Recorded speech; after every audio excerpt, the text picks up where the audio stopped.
Greetings, fellow adventurers and storytellers, and welcome back to Fail with Hope, episode 20. Holy cow, we're all the way to episode 20. Can't believe it. As you can see, we have a little bit of a different setup today going on as we have some contagious viruses going around. We're trying to keep everybody safe and healthy. So, if you are noticing audio or video issues, please let us know in chat so I can try and fix them as quickly as possible, or at least as well as I can in my limited capacities. But hopefully things are working well. I'm just checking audios. Looks like my audio is coming through. Everybody say hello to the audience. Hello. Okay. Oh, hi.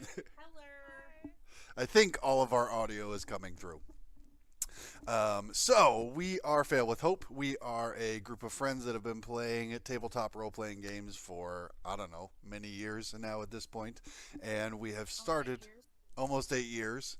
We have started to play the beta playtest version of Daggerheart from Darrington Press. We are very excited to be playing it, and excited just about a month from now it's actually coming out, the full release, so I'm pumped for that.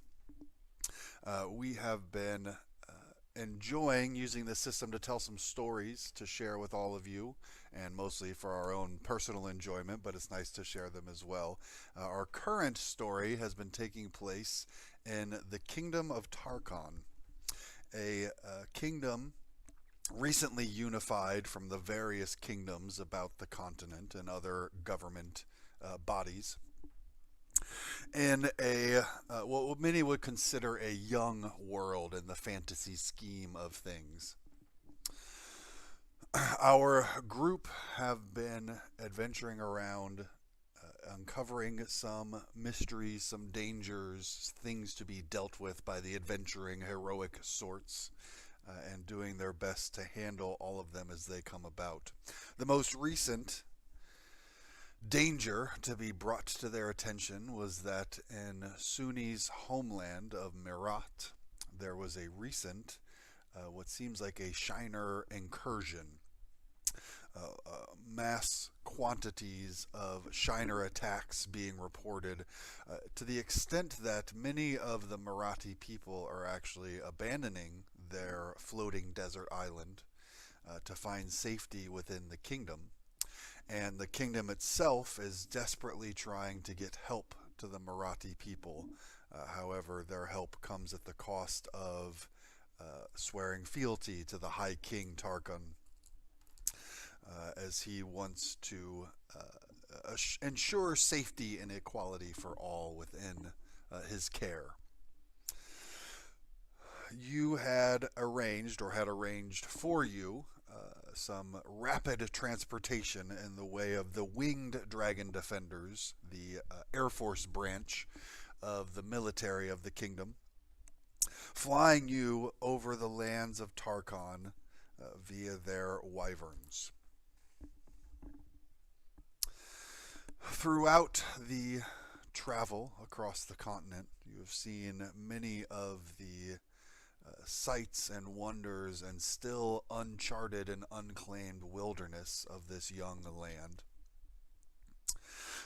The kind of isolated pockets of safety and civilization that the kingdom has set up throughout the land, and took a recent layover in a cavern to avoid some harsh storms that were occurring during your journey here. Excuse me. Wing Captain Garrett had been attempting to beat or avoid the storm, but seeing that it was going to overtake you, you took some shelter in these caverns, did a little bit of exploration in these former smugglers' den, as it were, to see what you could find. Found a few interesting items, a corpse, and some green slimy monsters that attempted to attack you, ambush you, as well as some stone wraiths, these mountain cats known in these regions, that you avoided coming into direct conflict with, as you could tell that they were just protecting their young sheltered within the cave.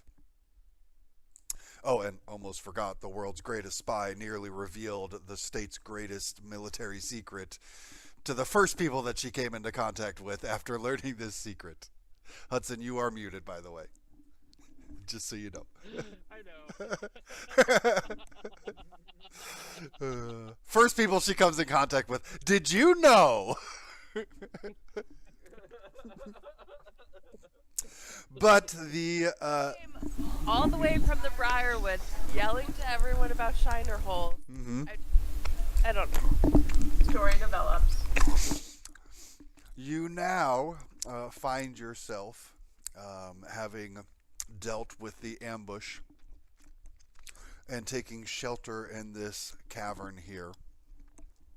The storm does rage and roar on throughout the evening and the night. And even the next morning, you find that there's still a kind of drizzling rain happening, but the high winds, the lightning and thunder have mostly subsided. It's kind of the tail end of this storm, it seems, blowing its way through the mountains that you are passing through. And when, in pretty short order in the next morning, Wing Captain Garrett orders everyone to mount up. Your escorts securing you into the saddles on their wyverns and taking flight in the rain to continue the journey towards Myr'Aht. The next few days of your journey are relatively uneventful, other than flying through the skies over the lands and seeing the sights around you. You can all feel free to clear any stress, clear any hit points that you've marked, repair all of your armor. You've had plenty of time to do all of these things as you approach. And I believe, Yvain, you were looking to send a message towards the end of your journey. I would like to say that either the night we got into that little kerfuffle. I'm sorry for my baby who's eating it. The night after, whenever that is, I want to tell everybody about the oil slick chick. So the night after, when we land, everybody just kind of goes.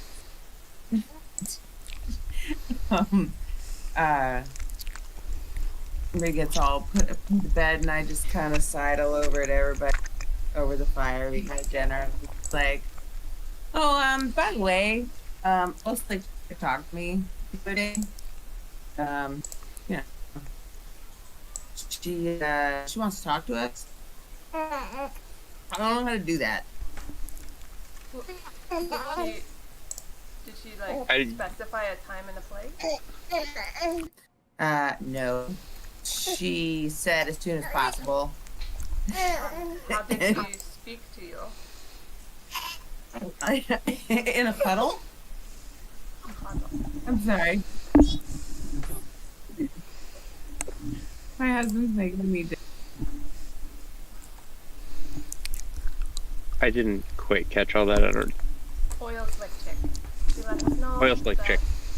She Right. contacted her in the puddle. Okay. And that she's letting us know towards the end of our journey. I guess it was something to process. I think maybe was she trying to say that she said it like that night or Yep. something like that? She interjected in the montage. Yep. Okay. I'm so sorry. It's okay. Yeah, so I interject, at the next day I just go, she talked to me in a puddle. It's such a weird place. How do you just... Do we need to like go to another puddle and say hi? I don't know. I have no idea. She is But telling that you first that struck me. she is telling you that she is wants to talk to all of us. That is what you are saying. She found me. She said, I found you. I'm glad I found you. Oh. And said, she needs to find us because more rifts have opened, and she needs to find her again. I don't know what that. Should find her in Myr'Aht. Find her in Myr'Aht. Oh, okay. Find her in Myr'Aht. She's gonna be in Myr'Aht. Like, Well, we'll look in other water stores in Myr'Aht, or no, perhaps it is more or less confirmed that there is rift there. or find her at Rift. Perhaps. Okay. Or maybe she'll just find us. It is, you know, an island, but it is still a big place. Wait, but how does she Yeah, know she we're said going find me there? in Myr'Aht. I don't know. I don't know how we're gonna, but But that means she knows we're going there. Perhaps. It or seems she like just it. says, find me in Myr'Aht, and she just is like assuming we can wanted us to go there.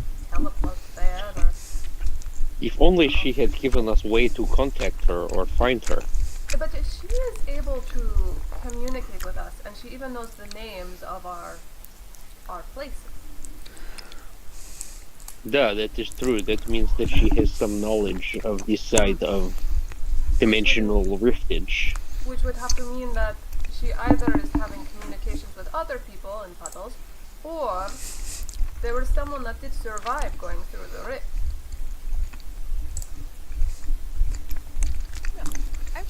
It seems so strange. I've met a lot of people, but I don't know, Mogar, you've traveled a lot. Have you ever met anyone who can just talk through a puddle? Not that I know of. Have you guys? Magic. You can probably do it. It is not something that I have personally experienced, but there are ways to talk over long distance. I mean, in the convocation, I don't know. Is this like good magic? Is It Well, is it's not not magic bad. that I have ever. It is not magic that I have ever seen, but this is also communication from world we know almost nothing about. Whatever is on the other side of Rift seems to be fundamentally magical in a way that is different from world in which we live. So perhaps they are able to do things that we are not have figured out yet. It seems plausible to me. Just complicated. I guess I shouldn't make assumptions just because it's different. I just weird. Talking through a puddle. But so we're just gonna go. She's just gonna meet her in Myr'Aht. I suppose. Perhaps she frequents coming through to this place. It is confusing. If she is able to find us in Puddle, then she will be able to find us there. It makes me wonder if that that place is more parallel than we knew. It could match up to our world, just be slightly different. Perhaps. So many questions, as usual. We told the first wizard about Oil Slick Chick, right? It was in your report. Where's in my report? And we told her that we were translating Verla's journal, or we conveniently left that out? I don't know that that was ever mentioned to her. I don't think that was ever mentioned. I kind of thought you guys had forgotten about the journal for a while. It was No, mentioned yeah, no, we were just busy. It was mentioned. Yeah, because we were down there with the rift, the big secret reveal, and I remember as soon as it was like, oh my god, I was right. And then Ravine had mentioned something about how we read in Verlo's journal about something similar, and then like just And then he just disappeared back into a dimensional portal into his own. Yeah, it's like I got people to beat with the swords. It's a little confusing having our old screen names on. Okay. his journal Oh, I guess was we could change mentioned. that probably.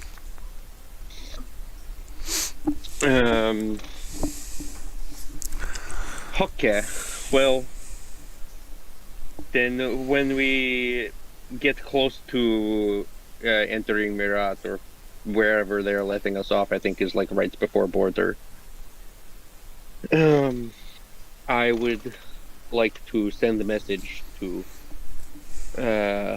First Wizard taking out stone that she gave me. Mm-hmm.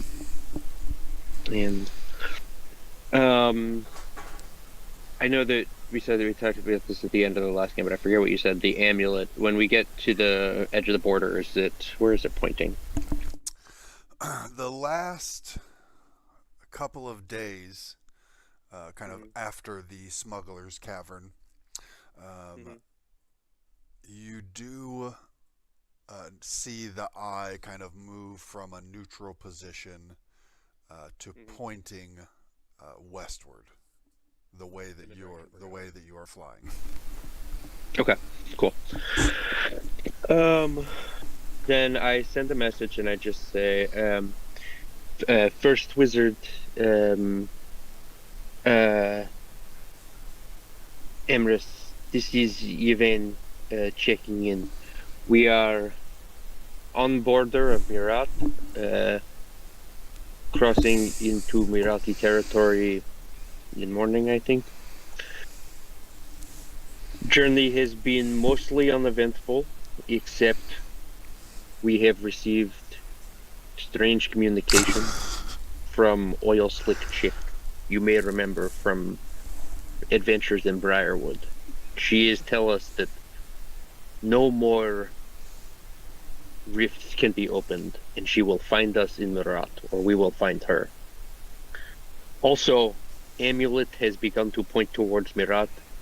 Presumably, this is confirmation that there is indeed a new rift open.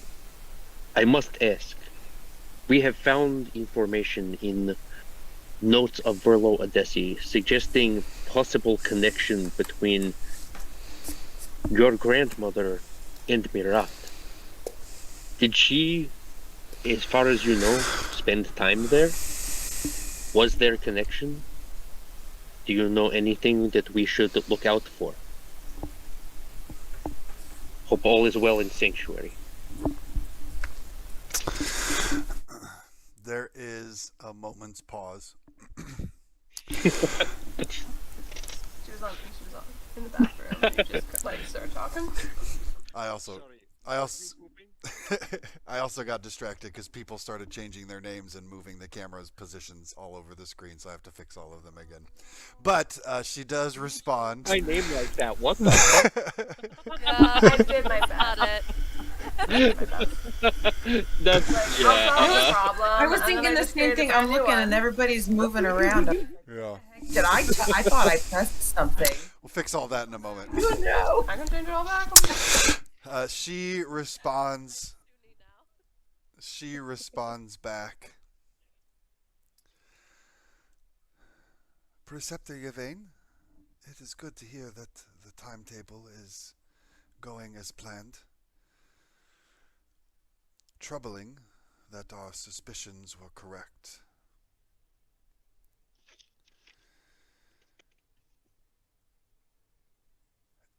If one of the Shiners is indeed attempting to communicate, I can only imagine that it should be an avenue that we pursue. It will certainly change our view of this species.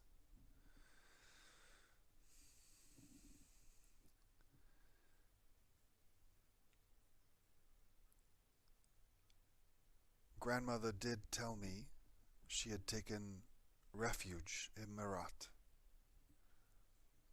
long ago, but never much more than that beyond that the people there sheltered her, offered her sanctuary, and she was forever in their debt.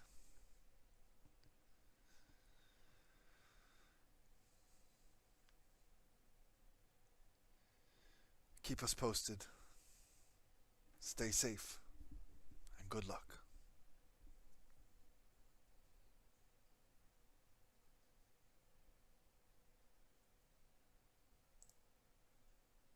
I tell everybody what the first wizard said.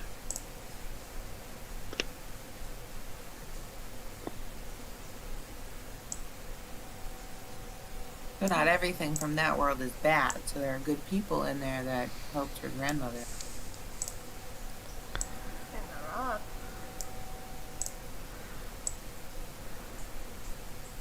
I thought she said something about, never mind. Yet she was saying that she took refuge in Myr'Aht, but she was referring to Oil Slick Chick, that perhaps if there is a Shiner who is attempting to communicate, then there is more to learn about Shiners than we were previously aware. And perhaps we will find answers to both questions in Myr'Aht. Seems like it.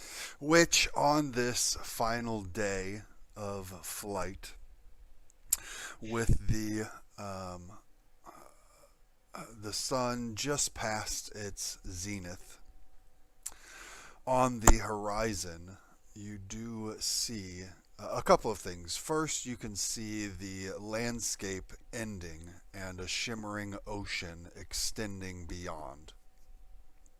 You can see a large bay to the southwest of where you're traveling, but just north of that, standing out on the skyline, what almost looks like an inverted mountain range is floating a few miles above the surface of the land. In fact, it's a little bit higher than the altitude that you are flying at on the wyverns.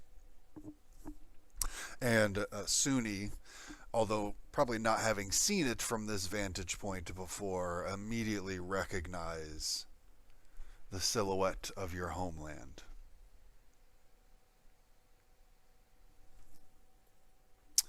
Through that final afternoon, that silhouette starts to resolve further and further. And you can see the underside of it looks to be kind of craggy and inverted peaks coming down off of it, almost as if the island itself had been scooped out of the land and is now floating above there. However, the top of it, at least from a distance, looks relatively flat compared to the bottom of it. As you close in closer, you can see sandstorms blowing across its surface. You can see some rocky formations that have been kind of blasted and smoothed over by generations of sandy wind pelting them. You can also see below you on the King's Highway that extends to the coast here from Sanctuary, although it is not in the newest phase of construction that the High King has started closer to Sanctuary. It is still a well-traveled and frequently used highway, and you can see what looks like a pretty sizable immigration of people, which at your elevation, kind of little specks traveling down the road with multiple kind of carts and wagons, you assume, moving along with them, carrying supplies and possessions that do seem to be heading eastward from beneath Myr'Aht. And with a few hand signals that Wing Captain Garrett kind of gives out, each of your escorts kind of shouting over their shoulder is just like, "We're going to have to land! The Myr'Aht won't let us fly straight onto their lands. Hopefully, when we get you to the outpost at the border, you can find passage up."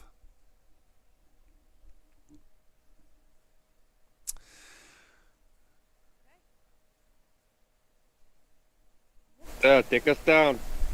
As you can see, the sun beginning to set, painting this kind of watercolor picture of the sunset colors, both in the sky and reflecting off of the ocean that spreads in front of you. They are descending downwards beneath the floating island of Myr'Aht. And you can see as well beneath the island, kind of casting a long shadow at this point with the setting sun, is kind of coating a swath of the land in an early dusk evening, as the island itself blocks the sun from the lands beneath it much of the time. And you can also see what looks to be another of these kingdom fortresses set up, where it looks like the King's Road that heads from this direction kind of comes to an end at this fortress there, and it looks like your squadron of wyverns is headed for that fortress.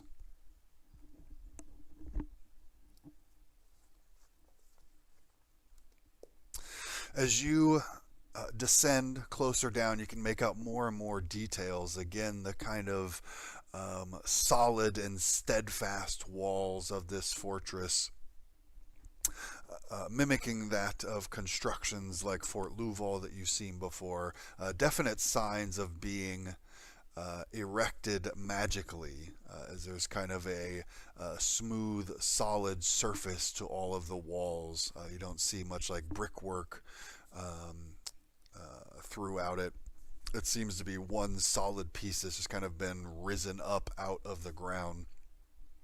The number of guard towers and battlements around the top.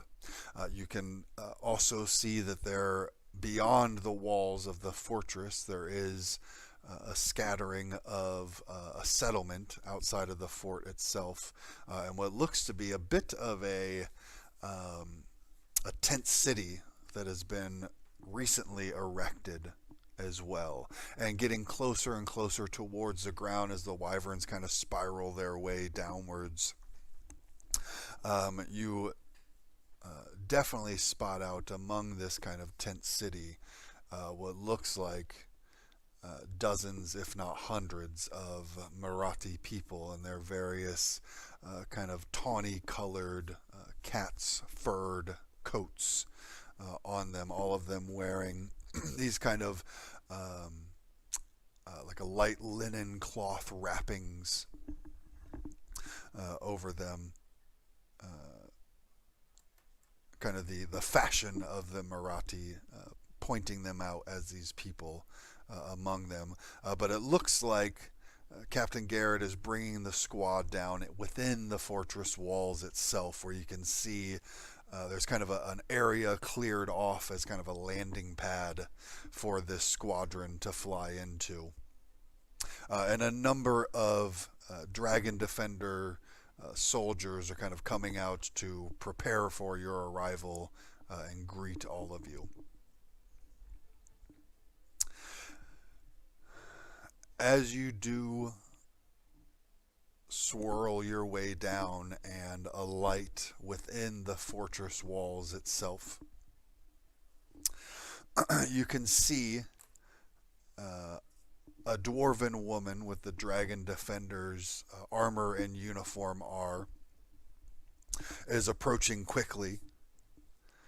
She gives a crisp salute to Wing Captain Garrett and just says, "Hi, Wing Captain, we heard you are on your way. We've prepared things for your arrival as best we could. Will you and your," she kind of looks at the rest of you, "you and your guests be needing lodgings for the evening?" And he says, "For me and my men, certainly." And he kind of looks at the rest of you. This is a captain, I think, or can I tell their rank? She has the rank of lieutenant. Good evening, Lieutenant. I am Preceptor Yvain Darosla of the Arcane Convocation. We are under orders from the First Wizard on a mission to enter Myr'Aht and perform reconnaissance. We would appreciate any assistance that you are able to provide in gaining entry to ascertain the situation. Well, I could certainly provide some assistance in the way of supplies, but as far as getting onto Myr'Aht land, I'm afraid can't help you. I'm here. Yes. We Oh, will provide documentation. We just need to be escorted to the Marathi side of things. Yeah. okay. Certainly. Do you wish to go now? How late is it? It's early evening. The sun is setting, but there's still, a few hours of light left. We may want to sleep before we go into a highly dangerous situation. Everyone gets a hope too. Oh, yay. Is there room for us to spend the night here in the camp? At the fortress, it's the fortress. Here at the fortress. Of course, I can have beds prepared for you. That would be most appreciated. And you can see the kind of strict regimented order of this military installation here. There's definitely a high density of dragon defenders at this location. All of them seemingly, there's this kind of air of anticipation, maybe even a bit of nervousness, as they are kind of on the front lines to what many are calling a Shiner invasion. It seems like they're all just don't do anything about it. yeah, they're just kind of like, well, we're here. If they come down, hopefully we're ready. But yeah, there's this kind of air of like they don't know what to do, but there's definitely attention to the soldiers here. And again, they are present in quite high numbers here in the fortress. You would actually guess, Tulok, you would guess from your military experience that they are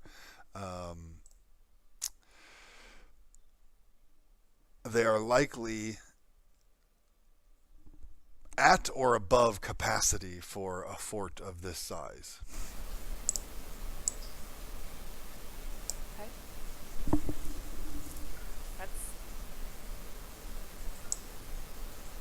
They seem ready here. It seems stressful. I wonder how they have enough supplies. How they feed everyone in a fort this full. We could always ask. Lieutenant, we hope it will not be a strain on your resources to house us for the night.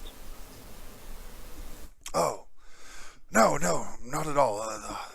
We've been very well supplied and been caching resources for should trouble come this way. Have you seen a Good lot to of know. trouble? Not yet, but we've heard reports from, and she kind of looks up at the landmass floating above. We've heard enough reports to know that it's coming this way. Jenna, has Suni told us kind of about how she thinks we might, like, get into Myr'Aht? So, she, like, it, as far as, I personally kind of fleshed it out, I'm assuming it's very much like, when you pass borders in another country, like, you show your documentation, they say, okay, like, it's a process back and forth, and she's able to get to Myr'Aht because she's a Marathi citizen.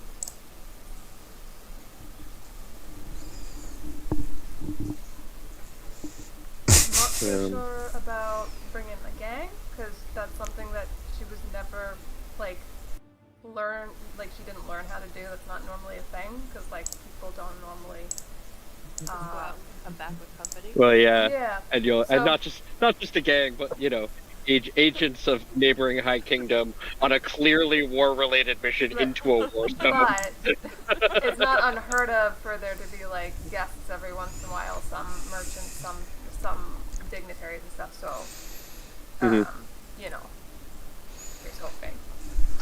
Given the Very circumstances. friendly.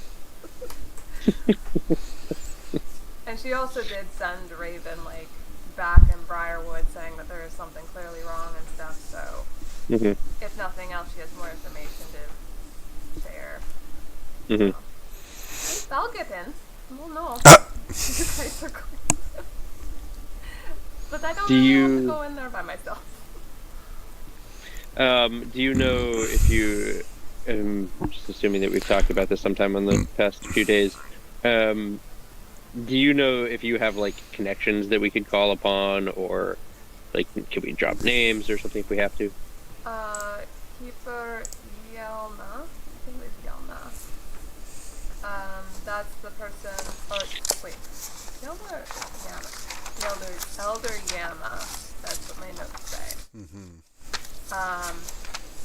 She's one of the keepers, the lore keepers, so that's the name drop that we want to talk to. Does she know you? Sure. Because I like, Zuni is studying to like be a really good writer, so she would want to study, you know, Myr'Aht history, how like everything worked to try to like create a believable world before she even went out into Tarkhan. So.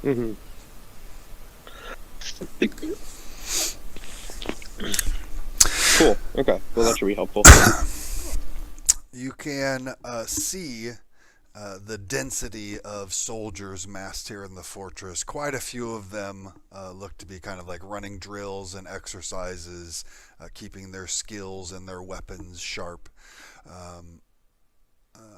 A number of others are kind of patrolling the walls and up in the guard towers, and you actually see what looks like a large squad of soldiers heading out of the fortress towards where you had seen that refugee camp, basically carrying crates and sacks of supplies. But Lieutenant Brasco, the dwarven woman who had greeted you, does point out where some of the barracks are open for you all to stay in, that you can put your things down in should you need to. Kind of points out, you know, like where the mess hall is, and giving you your bearings here in the fort.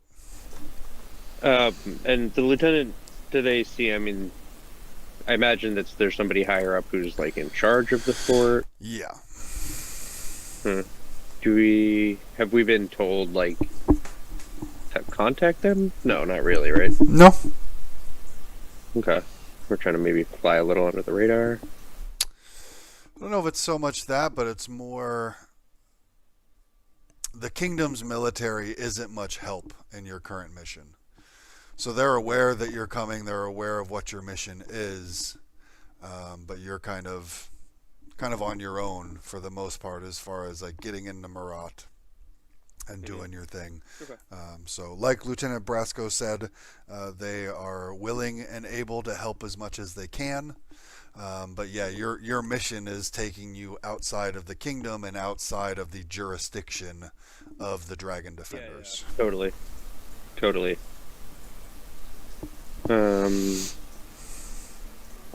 Okay.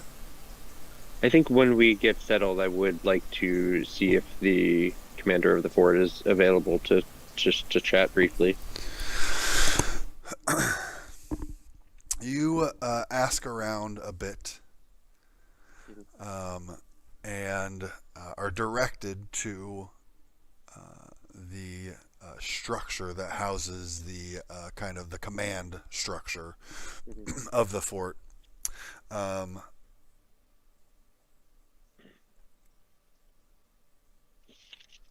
You are told that General Draven is in command of the fortress itself.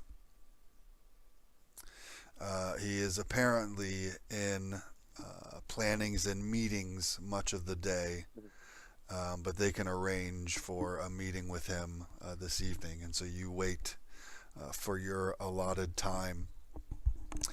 And actually, as you're kind of out in the kind of waiting room of this structure, you see some of the doors open at the back end of the building that you're in, and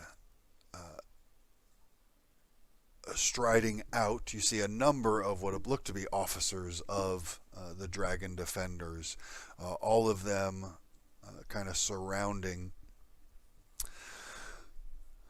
one halfling man who you can see the kind of the marks of his rank on his uniform as a brigadier general. As he's coming out, kind of marching through, they seem to be kind of going over some last paperwork as they're marching over in your direction.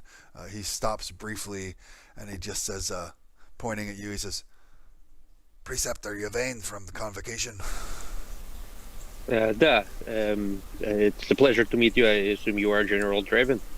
Yes, walk with me, let's talk. I've got another meeting to get to, I hope you don't mind. Not at all. I am sure that this is the most hectic situation for you. So far it's been peaceful, but I gotta be prepared for anything. Of course. Have any Shiners been reported escaping the Myr'Aht boundaries, or making their way, or assaulting the High Kingdom, or any of the soldiers or refugees? Oh, we've certainly had a few coming down from Myr'Aht. Only the ones that can get down safely. It's been sparse, but there's been a few skirmishes. We're always keeping a lookout. We've got patrols going out as far as we can safely send them. We got to keep the people around here safe. It is, I am sure, a comfort to the people around here that the Dragon Defenders are out in force. Is there any information that you have been able to obtain about conditions inside Myr'Aht? Nothing good. Seems like most of the Myr'Aht are coming down, fleeing, escaping.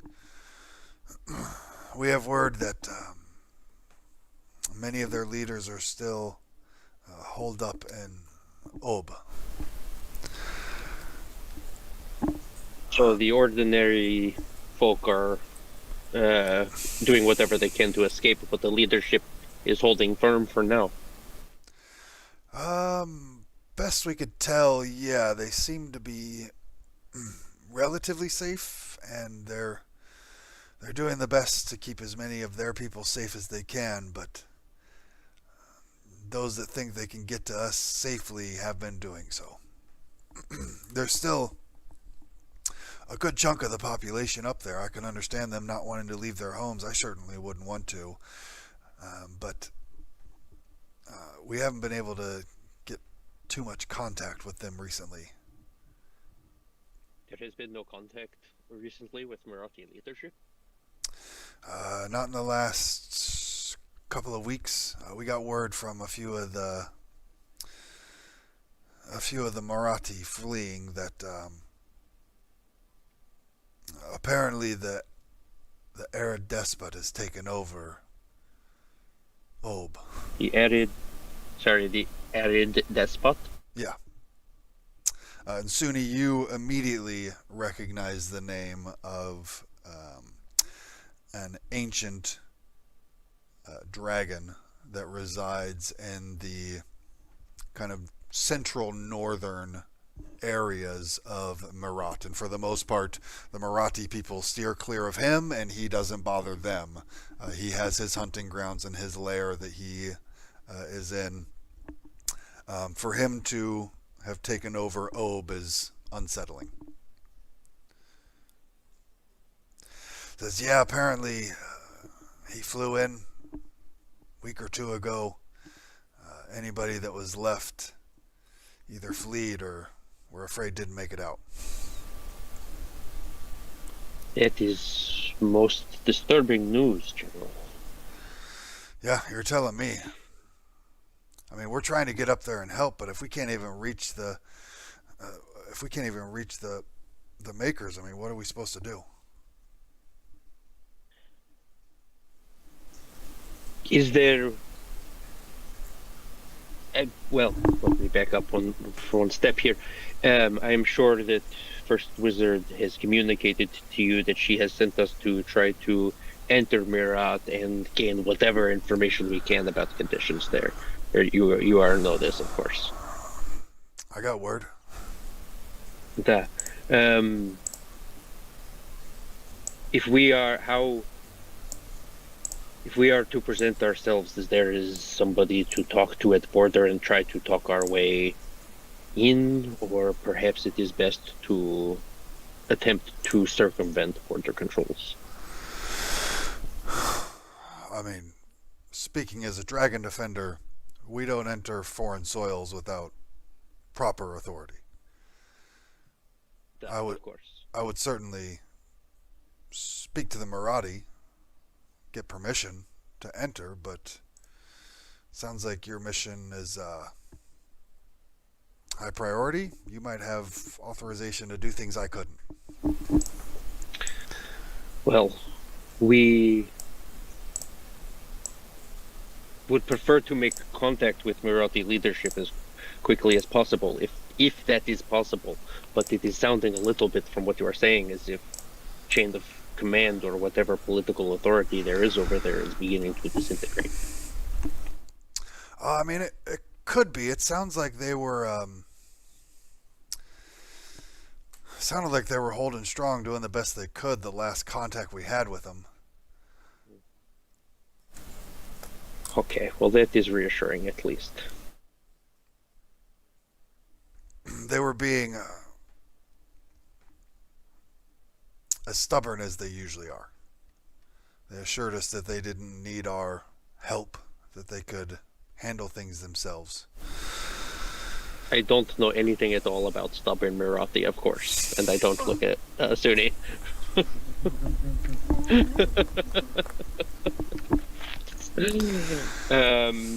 Stubborn or chaotic? I don't know. What you say? He says, they have flights of their chimera birds bringing people down pretty regularly. There will be one, you think, in the morning? Given the rate of people leaving, I would think so. Excellent. So Well, that is... Yes, Suni. Is there any what's the word I'm looking for? A diplomat, I suppose, that's normally here at the bottom. Is there someone still here that speaks Myr'Aht Oh, at all? yeah, sure. Well, that would be the Where person could we- to speak to. Where could we find them?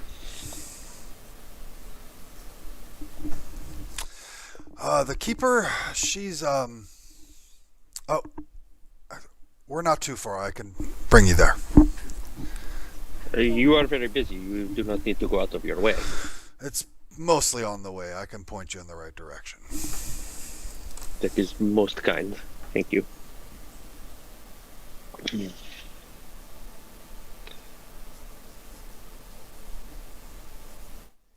He walks on, and you can see, kind of scribes and messengers running back and forth to him as he's getting information brought to him and sending information out through them.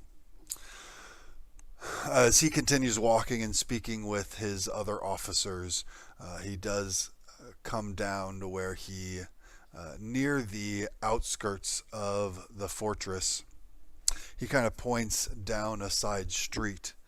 And he says, Keeper Najdar.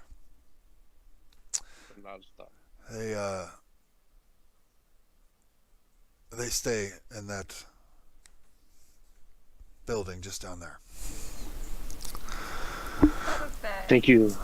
Thank you. That is much appreciated. We will attempt to obtain their assistance in crossing into Myr'Aht in the morning. Good luck. Thank you.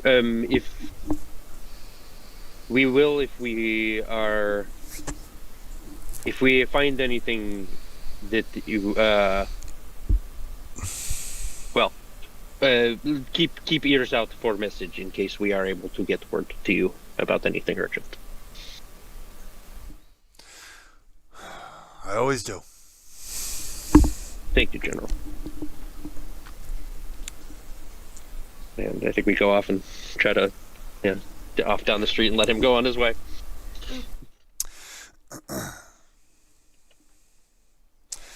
He does continue on with his retinue of fellow officers to do whatever it was he was doing in the maintaining his fortress here. I'm a busy man. And as you walk down this little side street, you can see that the kind of the militaristic construction of many of the buildings kind of breaks down into what almost seems like almost like yurts built out of like wood and leather. Very much more Myr'Aht construction and architecture than that of the Dragon Defenders. And there looks to be a circle of 5 of these buildings, in the center of which you can see a half dozen or so Myr'Aht are sitting around the fire.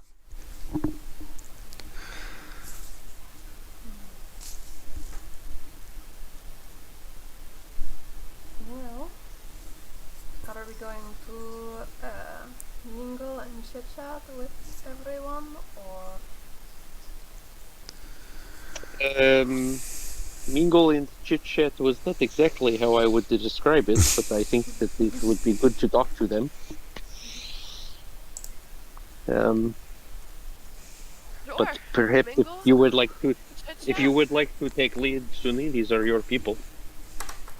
Being face of party is not really my style, but okay. And I walk right up to the. Hello, everyone. May we sit with you? They halt their conversation for a moment, looking over and then recognizing a fellow Myr'Aht.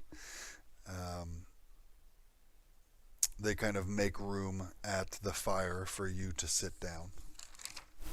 These are my friends that I have met on my travels here in Takon. Jack, Mogar, Sulak, Hi-jinx. Good evening.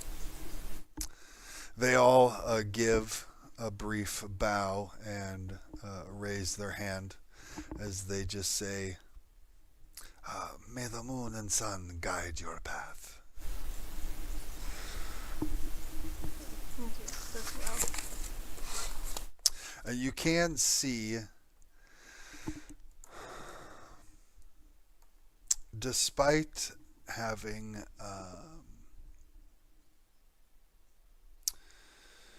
a calm demeanor, there's a bit of like a hint of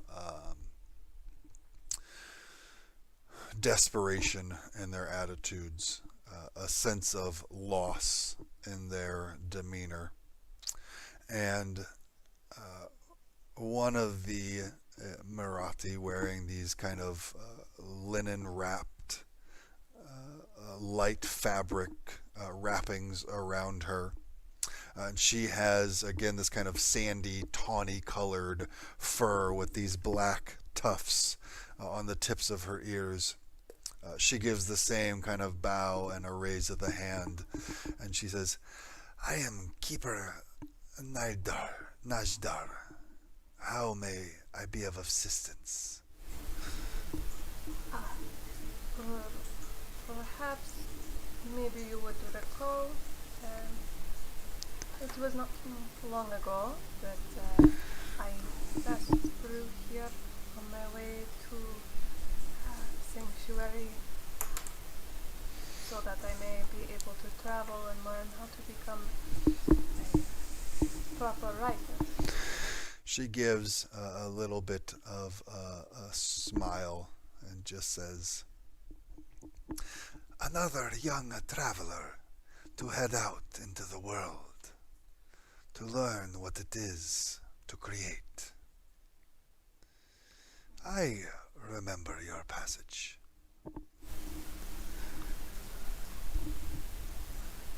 It is. What was she like before she left? Was she just as chaotic? Did she pick that up on the road? She smirks again and says, "We did not have extended conversation, but she seems happier. Perhaps companionship has done well for her."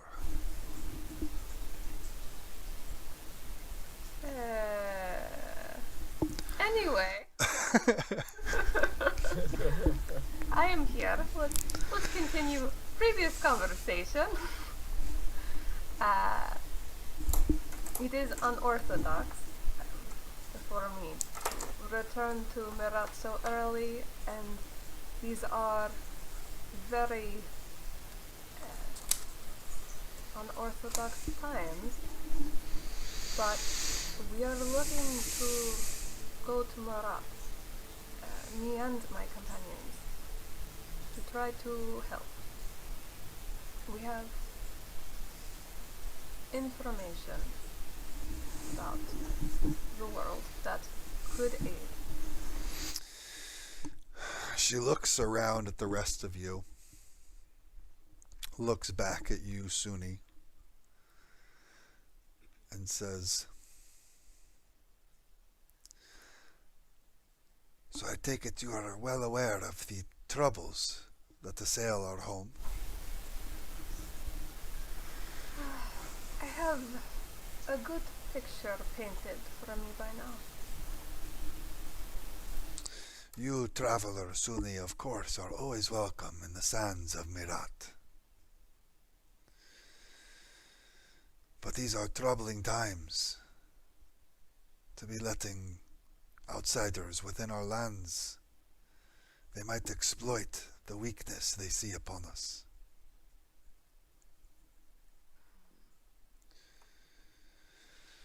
That is a fair worry. But "You vouch for these others that travel with you, I do. and you seek to aid the Myr'Ahti with the troubles we face." Of course.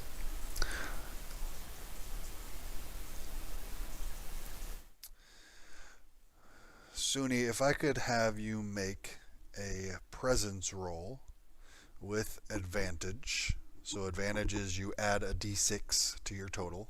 I'll do that, but I need to get my dice. That was the one thing I told you. I'm also realized like, oh, I don't have any dice or anything sitting here. Oh boy. That's valid. Yup. I'm gonna do that now too. Dice break. We're playing a dice game. What happened to us? We've been playing almost 10 years.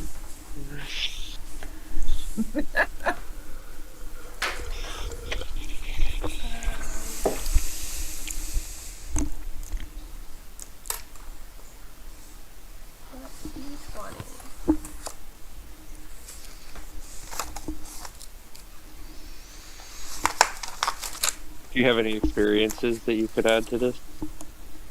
Or if you have enough hope to do so. I'm gonna be honest. What was it? Was a presence roll? Yes. With advantage. Okay, because I kind of was like, oh god, I don't have my dice, and I kind of. Yeah, it's a presence roll with advantage, so you'll add a d6 to your result. Okay. And if you have any experiences that you want to spend a hope for. Where's my D6? That's my different. There she is. Okay. Let's see. Experiences.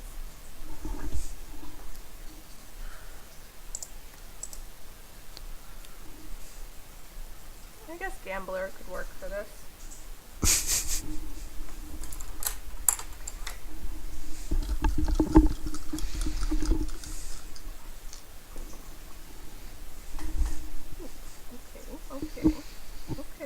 Okay. Okay. Okay.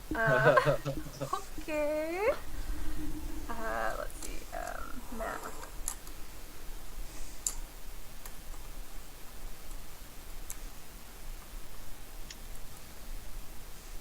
$24. 26 with hope.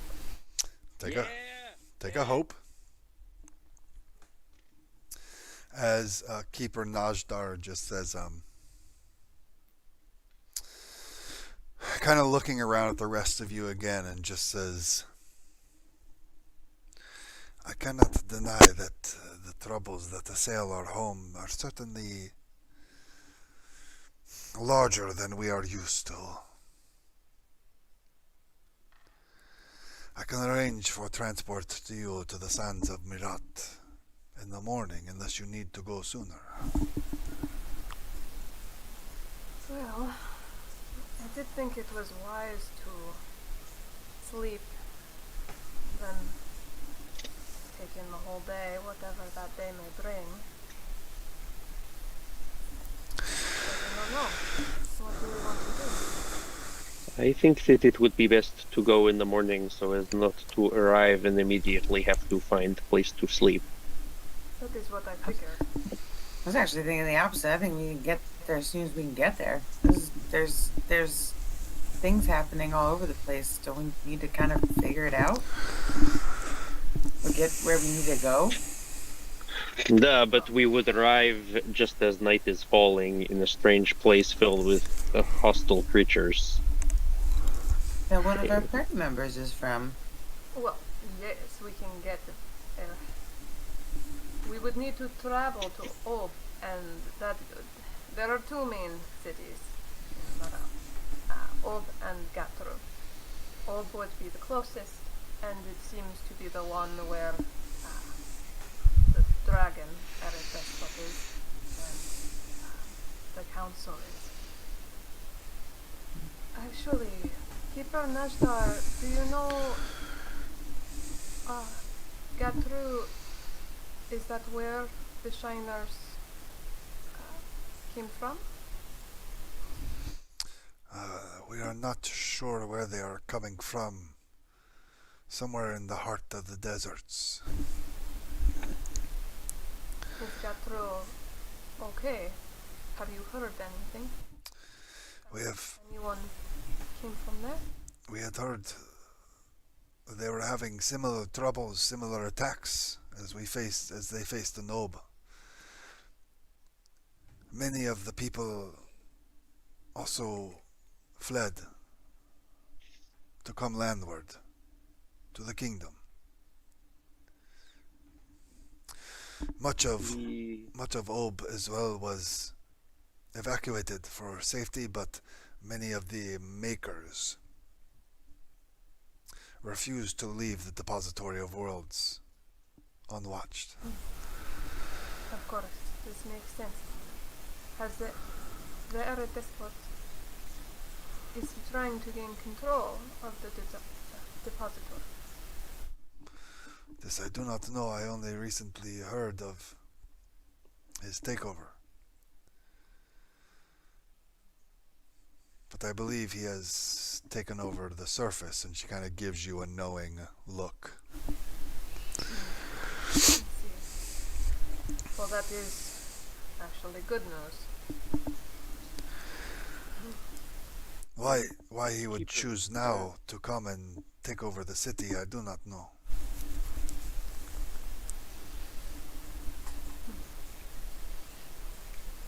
Keeper, if I may, where do the flights that are going back and forth? Where in the sense of Myr'Aht would they leave us? They have been quite busy to bring others down, so they would only be able to bring you up. Right at the edge. Indeed. And they will have to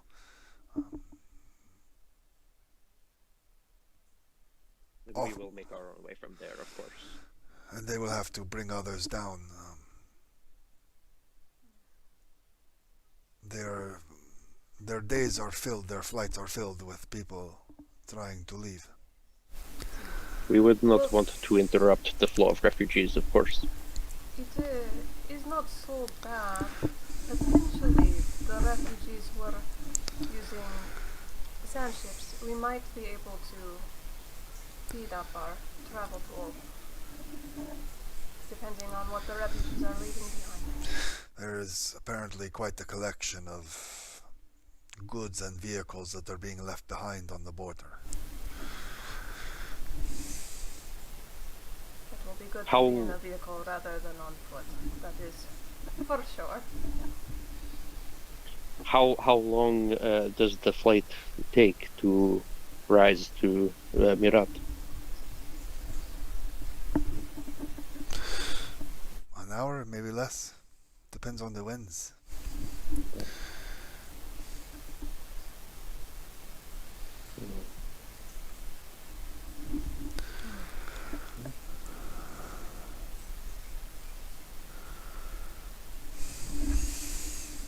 I cannot think of anything else to ask. Is there anything that you know of that would be noteworthy to speak of now?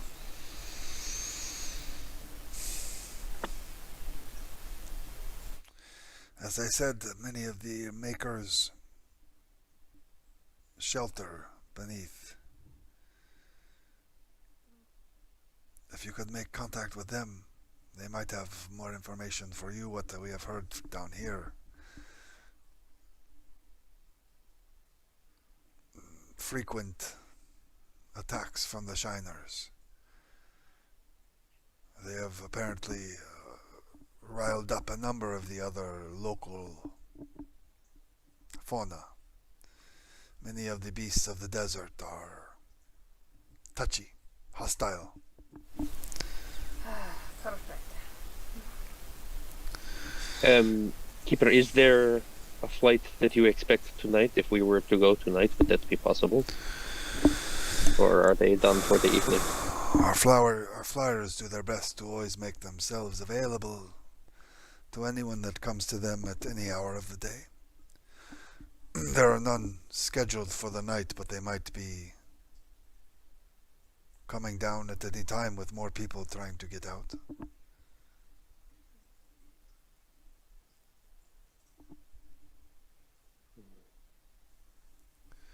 I will send word to the camp outside the walls of this fort. Whenever the next flight comes, I can have them wait for you, but as I said, they do not have all the time in the world. It is most appreciated. I will let them know to expect you. Thank you, Very Keeper. much for helping us. May the moon shadow keep you safe. She nods her head. As you all start to walk away, one of the Myr'Aht stands from the fire and kind of comes over and grabs your elbow, Suni, pulling you off to the side. I let it happen?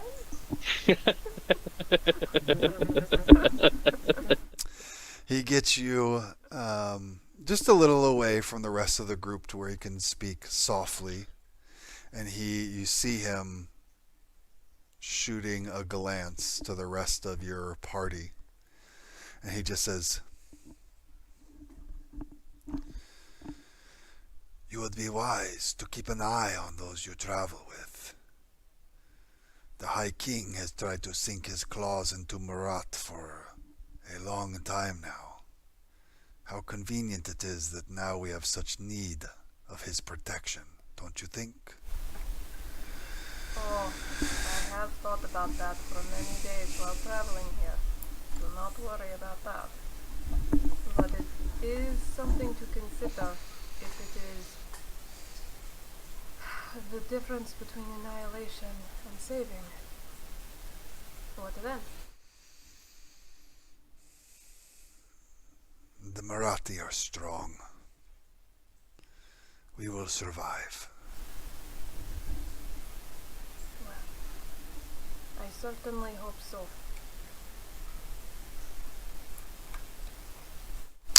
And I try to walk away. Yeah. Having relayed his warning, his suspicions to you, he's freely lets you walk away. I don't know if the guard kept. I've had a baby crying over in the corner here, but did we leave the group of the wyvern people?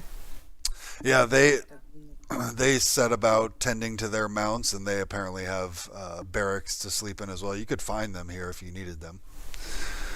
Well, before we parted them, then I had made a it's kind of a macrame, but more like a braided friendship bracelet. Okay. It's the guard man that I was sitting on the wyvern with. I was braiding it like on his back during the trip. Okay. Like kept tying it to his armor and then braiding it and and it was really hard because it was in the air and the wind and the tying of knots. But by the end of the whole trip, I got it done, and I gave it to him and said, "Thanks for taking us here safely."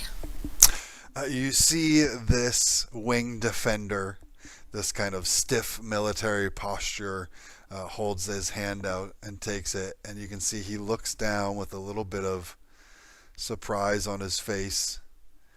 When he looks up, his eyes are kind of watering up a little bit, and he just like gives you a quick salute. It's a pleasure, ma'am. Pleasure. Thanks, soldier. Goodbye. You run off to join your friends. It's funny because you said he looks up, but he probably actually looks like up but down. Right. He looks up from his hand the couple of inches to Jax's face. You're like here. I stood on a thing of There was a sand rock. or something. I don't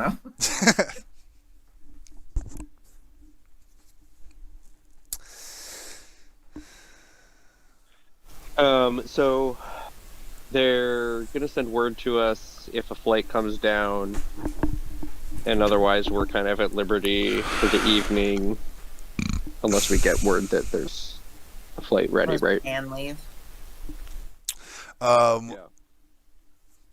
Yeah, I mean, if you're trying to go up tonight, the best option would be to head out to the Myr'Aht camp where they're dropping off people. Because when a flight comes, they're sending word to expect all of you, but when a flight comes, like they'll wait around for a little bit, but then they're going to fly back up to see if more people need to come down. Totally. So if you wanted to go up tonight, you should probably go wait out with the Myr'Ahts. Mm-hmm. Because even if we are going to sleep, it would make sense to be right there Mm-hmm. when they. I agree. Yeah. I was originally thinking we should spend the night in the fortress, but since it sounds like you're right, Jax, it is urgent, and you are right, Jax, it is urgent. Well, we're having your voice there for a second. And also, if they're knowing that there is whatever refugee camp in Myr'Aht, we will not be dropped off at the edge of expanseless desert. Yeah. We will at least be surrounded by people and either be able to find a place to stay or be able to, roll out bedrolls somewhere. I've been practicing my hair flip from Tulak. I might be able to snag us a hotel. Well, let us see. Let us try. I want to see. We are. Can see. Show up, please. Oh. I think you are making progress. Oh no. You're muted. Oh, that's Oh, why there I got the boot for not activity. Oh, It's because I muted myself. I'm mooted. I'm muted. Muted. I muted.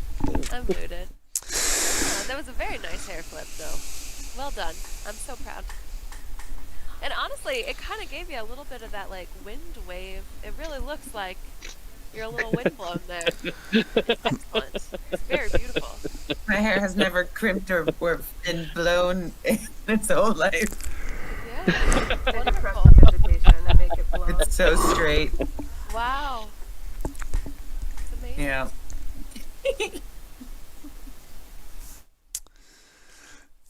As you I think we head out to the Myr'Aht camp.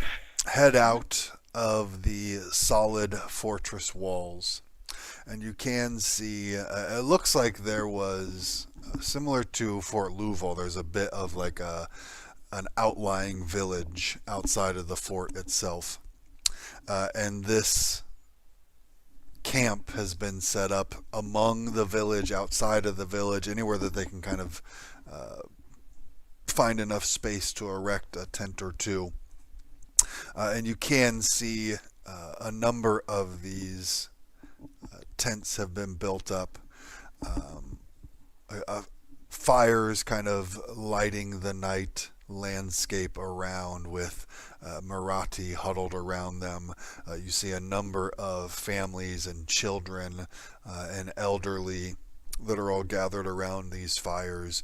You can also see Dragon Defender soldiers that are coming around and like handing out fresh water and food supplies and extra blankets and things that they might need for their travel heading into the kingdom itself.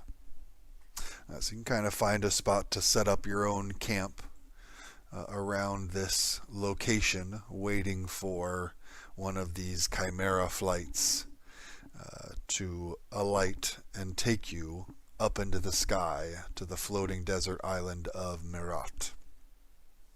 The last couple nights of us just being on Dragonback. Wyvern, yeah. Through Wyvern, flying through the night sky. Every night I started doing like some yoga stretches. Started like breathing exercises, and so even though, I mean, this is still a night that we got off the Wyverns, I like put my bedroll down and do my stretches again. I would like to go out to where all the other Myr'Aht are and try to ask about the dragon, if any of them had interactions is kind of the wrong word, but interactions with the dragon in terms of how hostile he is, how he has taken over Hope. Gathering information as best you can among these many refugees. It seems that those leaving Ob itself had done so some time ago. There haven't been any recent refugees out of the city itself.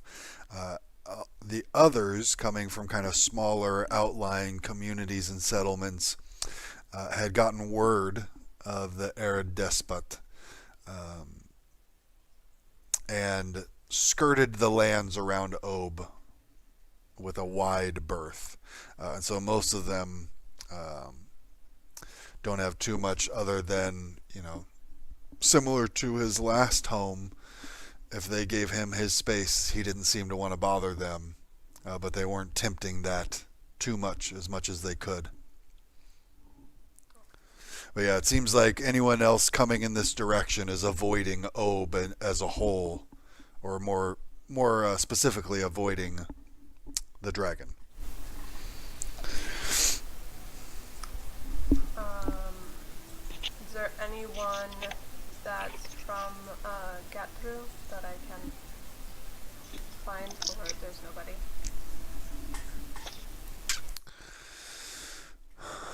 kind of moving from campfire to campfire, and you see quite a few of them are almost like despondent. There's kind of this hollow look in their eyes, the kind of 1,000-yard stare. The ones that you talk to, it seems that there are a number of places where Myr'Aht are evacuating from the island. And so, those on the other side, the western side, are taking different means of evacuation than here. So, in your initial investigations, you didn't find anyone from that side of the island.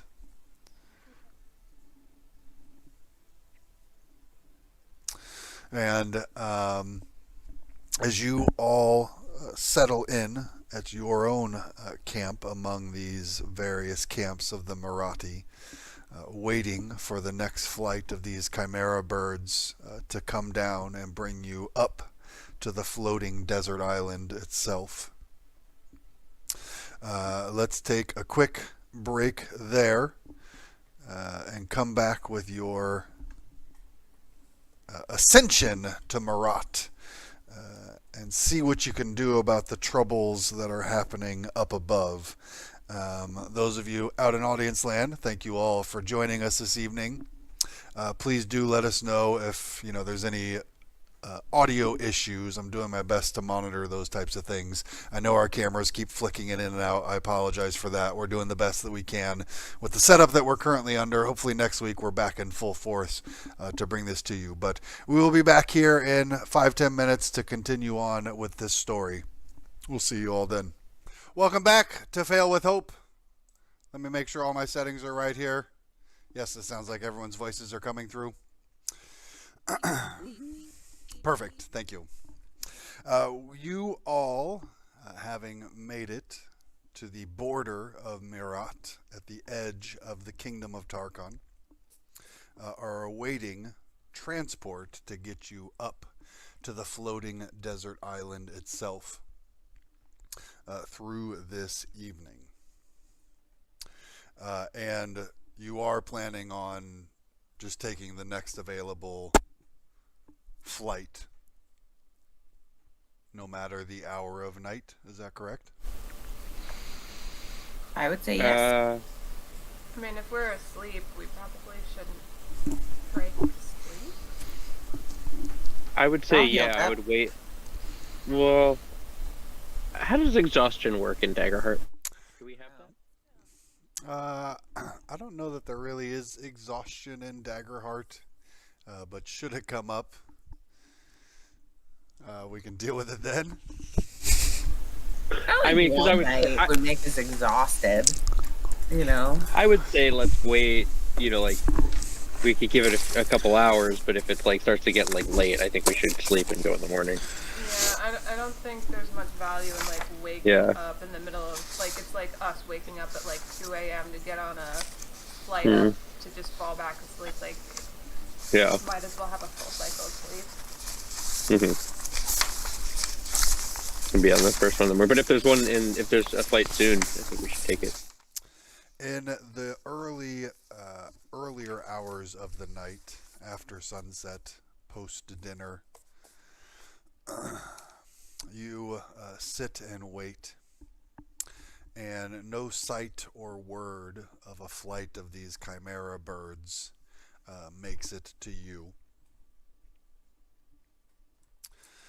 And so you do kind of get to the point where it's okay, we're sleeping here for the night and heading up first thing in the morning, or as early as we can, to get to there.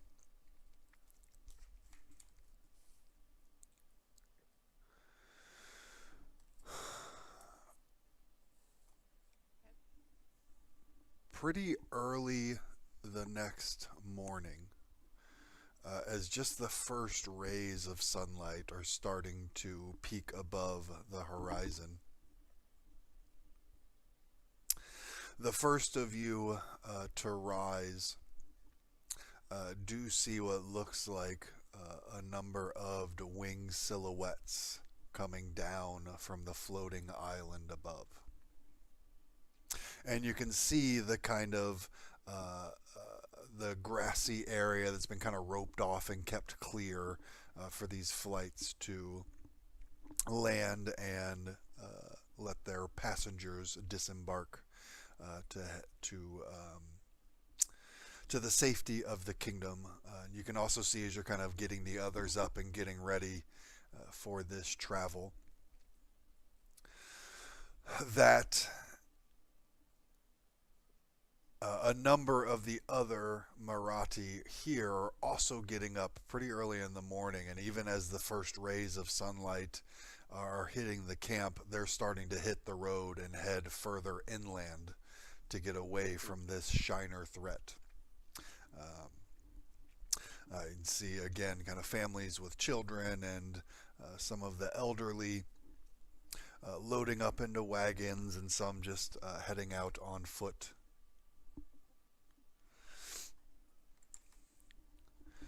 To get as many miles beyond them as they can. Gathering up all of your gear and heading over to this clearing in the field. The silhouettes start to resolve as the morning sun brightens further through the day. Suni, what do these chimera birds look like?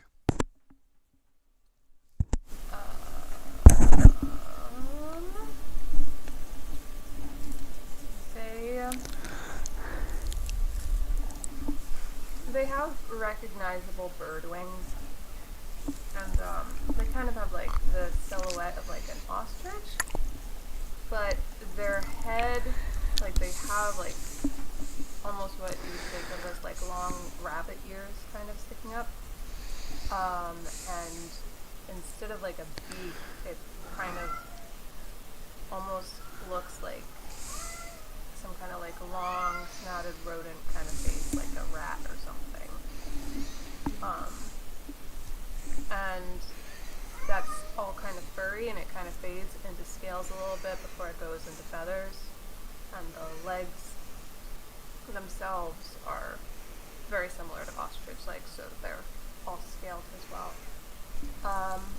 They have kind of like extra long, like, so unlike an ostrich's tail feathers, they have kind of a longer, I'm not sure what it's called except for like a tail like that comes out,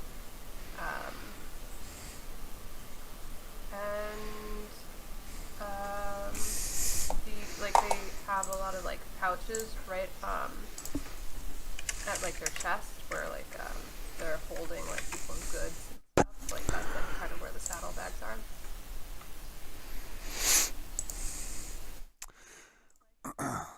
So you all see a flight of these strange birds circling down, each with, or most of them with a pair of riders on them. You can see a couple of them. It looks like there's 3 riders on a bird, but 2 of the riders are child-sized as they alight onto the ground. And as they do, you can see more of these Myr'Aht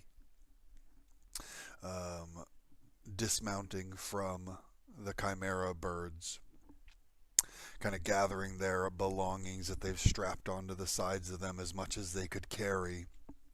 And others from the camp kind of going out to greet them and help them with the supplies and gear that they have to unload all of it and get them all ready.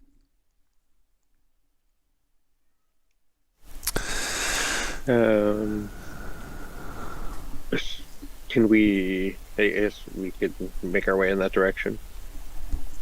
As you head over into this clearing, and you can see that the riders of these mounts are all kind of getting off and checking their animals over, giving them a little bit of seed to feed on, getting them a drink of water. One of them looks over who has kind of slightly darker fur than the other Myr'Aht you have seen. So he looks over, these golden eyes kind of shining in the morning light. He just says, "You are the ones that we are told to bring up, yes?" Yes. You can see he eyes the group of you, the rest of you, more than he does Suni. And he just says, "Keeper Najdar has spoken for you, so we will grant you this permission. Please give us a moment to rest the birds, and we will fly you up."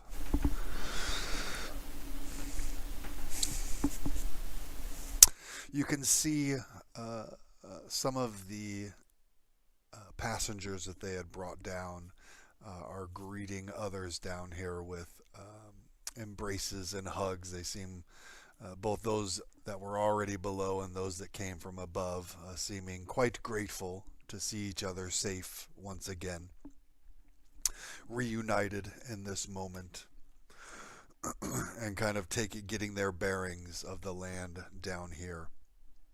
And within 10 minutes or so, you see this same darker furred Myr'Aht kind of wave all of you over to join them. As you all approach, you're kind of each assigned to one of these chimera birds with their Myr'Aht riders. And they all help you kind of mount up onto the birds that are giving these kind of squawking, cooing noises as you do so. And each one of them mounts up as well. Before they start to run across this field, their feathered wings spreading out to either side of them and beginning to flap as they gain more and more speed. And nearly at the end of this clearing, where you can see it's been roped off, they just managed to kind of give a few hops and start to take flight beneath them.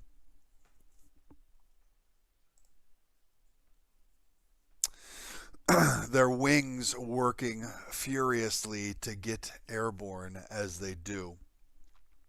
And you can see that all of the riders have these like goggles above their heads.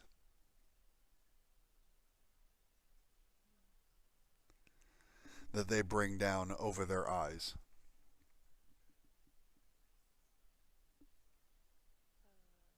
Is there an issue with Is any like extra sets of goggles? They did not. As these chimera birds ascend upwards, the sun continuing to rise over the horizon, and again you can kind of see the shadow of this floating island stretching out westward from you, away from you.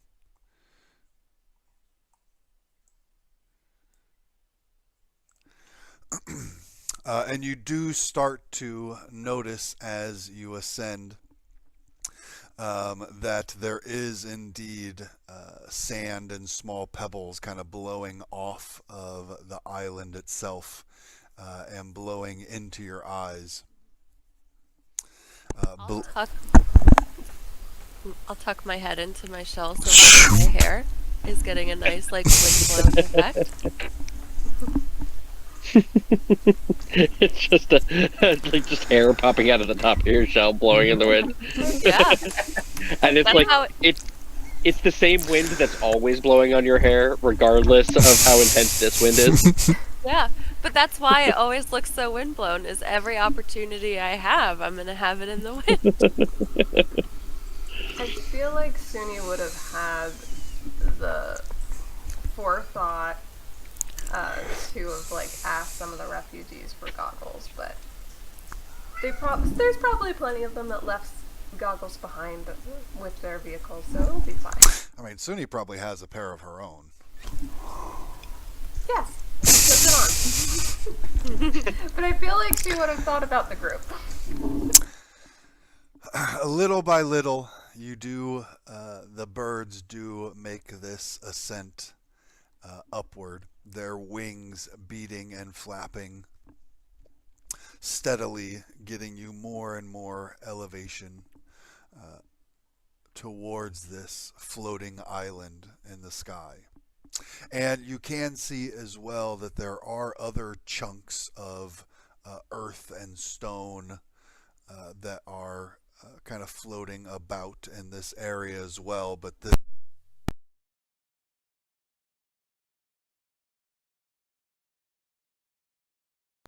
sorry, Mic dropped. I just unplugged everything. Am I coming through? Oh yeah, they're back now. Yeah, you're good now. Yep. I think you're supposed to keep things plugged in. The joy of headsets. If you unplug it, it won't work, Josh. That's when it stops working.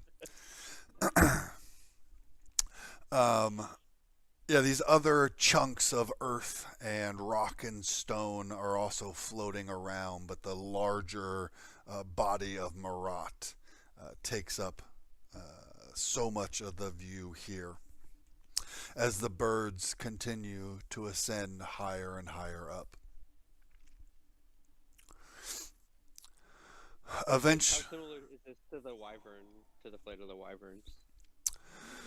this is definitely, these animals don't seem as strong, I guess. They're struggling more to carry 2 passengers than the wyverns had been.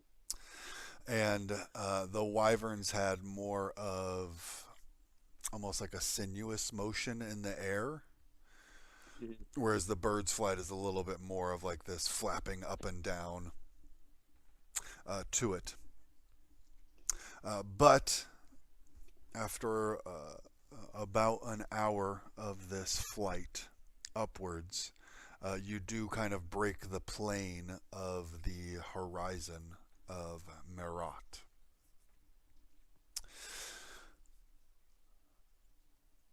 And you can see up on this massive chunk of earth floating miles up in the sky, this arid desert landscape spreads out in front of you. The sands picked up and blowing in the winds, dunes kind of carved by the winds, making their slow travel across the landscape. A few sparse kind of rocky outcroppings poking up through the sand here and there. And there is indeed, in this spot where you are ascending to, you can see a vast field of vehicles spread out in front of you, basically abandoned here as others have made their way to this point and descended. And the vehicles that you can see, many of them are kind of large, almost like catamarans with the skids underneath them and what looks like a pole or a number of poles for sails on them, ropes dangling about, as well as a number of smaller, almost like dog sleds that are arrayed around with like ropes and harnesses along the front of them.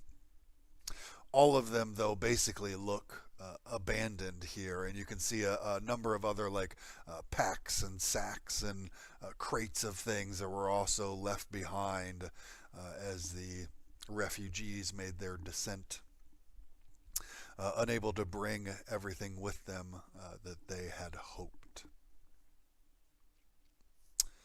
The riders kind of come up above the horizon of Myr'Aht before coming back down to a light.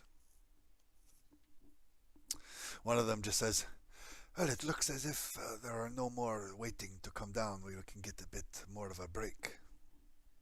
There should be more coming soon, though, I am sure." Another one says, yes, there will certainly be more coming. As many as we can get out, we will get out." We appreciate your kindness. May rain fall upon you all.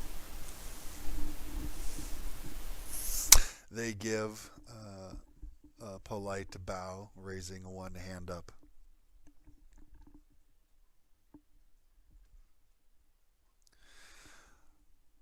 Before the one with the kind of darker fur just says, "You do know what it is that you are walking into, yes?" Yes. Unfortunately, it has been seared into my memory. Well, fortunately, the Shiners have not yet made it out this far. We heard that they are coming from the heart of Myr'Aht, the middle. Somewhere inland, yes. The further from the borders you go, the more likely you are to encounter them.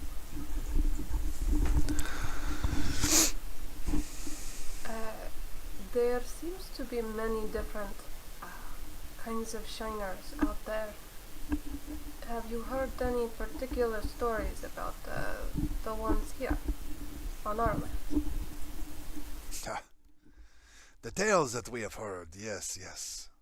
There are many fantastical tales of these monsters from beyond. Massive flying insects, six-legged beasts who hunt the night, chittering and squealing to each other like a pack of wolves. Do any of them seem particularly good at navigating our sands, our dunes, using the landscape to their advantage? What we have heard, they are good at killing. This is true everywhere, it seems. Which is why we would keep our heads down and wait for the next group to make their way here, so we may bring them down. It is a wise decision and a very good thing you are doing for everyone.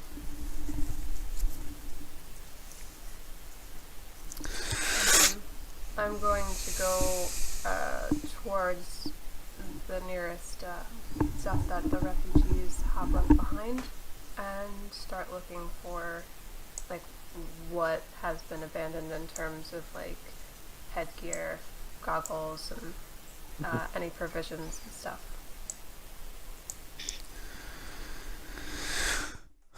You can find enough of the desert survival gear to outfit the party. Maybe not for to flourish in the desert, but at least enough to survive.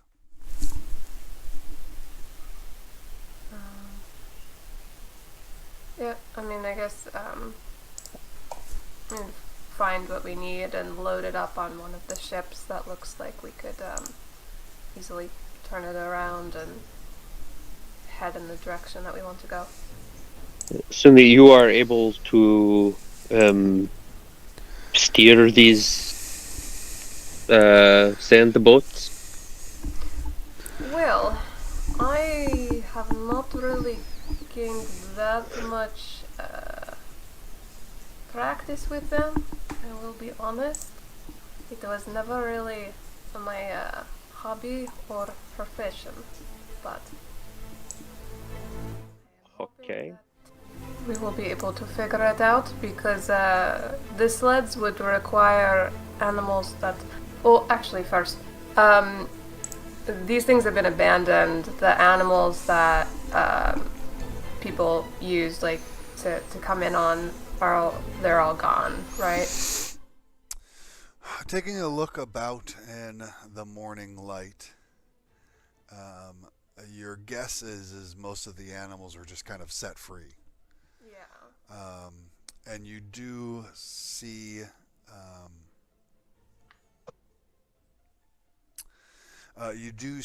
a few smaller herds of these sand rhinos that have probably wandered from this spot and gathered up, but they're all kind of like wandering about at a distance. They didn't kind of hang out just in this area. I'll point over to them. We could try to get mounts. If we do not feel that we can steer this ship. How? I mean, I don't think Yvain has any experience with any kind of ship. I don't know if anyone else does, but does this seem like something that we could figure out? I did not. I don't have the seaborne background. No, you're Slyborn. Yeah. Yeah, sorry, you're such a good spy. Yeah. I'm a very good spy. I mean, I think Suni would probably have the best understanding of any of you of how to operate and navigate these vehicles. I do really want to sled down these sand dunes, though, Well, the As- sleds would require Right. the animals. to figure out what to do with this ship, though. I mean, these like sand ships seem so cool. I really want to try it. Yeah, the sleds, should you acquire the animals to pull them, are certainly the easiest to kind of figure out. The sand ships are much more complicated to get working properly, to kind of catch the wind in the right ways and keep yourself moving. But I think Suni would have enough knowledge to maybe get you by on one of them. We can figure it out. We're smart. There's enough of us coastal-born people here, right? We have Octavia. She's probably gonna He's help. always here. Yeah. Yeah. And we have Suni, who's from here. And I'm good at so much stuff. I think we can do this, Suni. You are too lock. I honestly, like, if the wind is always in my hair, I'm sure I can get it in these sails. You can do anything. I want to look around at the different, well, in that ship, and also just scrounging around, and make sure that we have plenty of, like, harpoons, different tools to defend ourselves. We also are wizards. Just saying. We are, but you know, it's good to You have. may just magic some wind. It's good to have a ship I don't that know how has- to magic wind, but I can magic, some stuff at any hostile animals. I can go pew pew. True, Oh. but it is also, how do you say, there are many big creatures. It is sometimes easier to, it's like giant hook for fishing, where you get it out there and you hook, like it hooks in, it stays into the animal, so you are able to make sure that it does not dive down beneath the sands as easily. It makes it so that This you is can hunt them better, kill them better for food, or just kill them. and this is desirable outcome for us. If we run into anything, it might help. What if there is flying shiner? Could potentially help. I A figure flying to shiner. have to get as many resources available to us while we make our journey, it would probably be smartest thing. Just in case. Okay. You know this place better than us.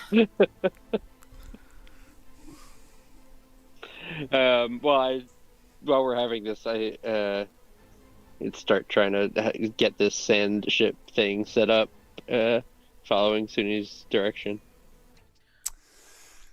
So, if you are looking to take a sand ship, this would be a group check. Or Like a ship, or like.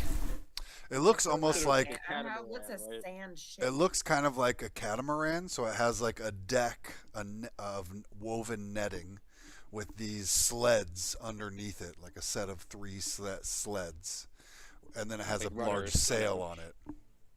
Yeah. So like Kevin Costner's boat from Waterworld, except it's made for traveling on sand.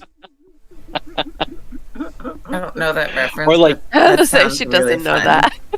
I feel like there was wasn't in Avatar, wasn't there like a sand catamaran? Yeah, basically? there was. Yep. Yeah. Yep. Yeah. That's what Sounds it like fun. basically the reference. Yeah. That sounds so fun. But look, I really want to be a turtle that just goes down the sand dune at some point. If there isn't a small dune before we take off on this ship, at some point before we leave Myr'Aht, I just gotta surf on my back. I don't know why. I'm sure we can make that happen. The sand is calling my name. So, getting one of these sand ships and using it for travel, is going to be a group check in which one of you will be the leader of this group check. Everyone else can tell me how they are assisting in this endeavor and make a check of their own. If they succeed, they add a bonus to the leader. If they fail, they give a penalty to the leader. And then at the very end, the leader will make their final check. Can I use No, go ahead. Can I use my damn good looks and stand in front of the sail and try to draw the wind into it? If that is how you Yeah. like to contribute, you may. I don't actually know if that's a contribution or not. No, look at her hair. Look at her hair. We need to adjust sail a little bit this way. Oh, Yes. yeah. It's like instead of licking your finger to get wind, it is just looking up the. Follow the hair. Nah, she is like Weather Vane, but with hair. So what do I do? So if I'm using damn my good looks and what? Finesse? Which is 0 So you're trying to use your hair as presents? to know which way the wind is blowing? Is that what you're trying to do? Like an instinct to know where your hair I goes? think I am performing for my team. Look at my this is a hair morale in the wind. Oh, you're trying to be like the figurehead of the boat. Yes, I am the mermaid on the front of our ship. I am our yes. Yes. I am our mermaid. You know, you should also maybe like, Mer-turtle. make sure that we stay hydrated and. If that is what you're doing, if you're just being the Myrtle, that sounds like a presence roll. using your damn your good looks. And I'll spend a hope to do that. If you want to use an Right? Is that how I- experience, yep. Yeah, okay, great. And these are, other than the leader's roll, all of your rolls are reaction rolls, so you don't get hope or fear from them. Okay, so I'm just wasting a hope for I'm this. assuming I'm the leader. It's not wasting it, it's spending it. That's not wasting at all. Oh, well, Yeah. it's a crit plus 2. Nice. The best damn So what Myrtle does you that ever mean? did see. Crit is still an automatic success. Okay, Hell so it's yeah. a 2. Damn, those good looks. As Damn those good looks. you go I'm to the stand. Damn Myrtle. Damn Myrtle. You go to stand at the bow of this sand ship. How do the rest of you contribute with? I'm sorry that I just had to make that a joke.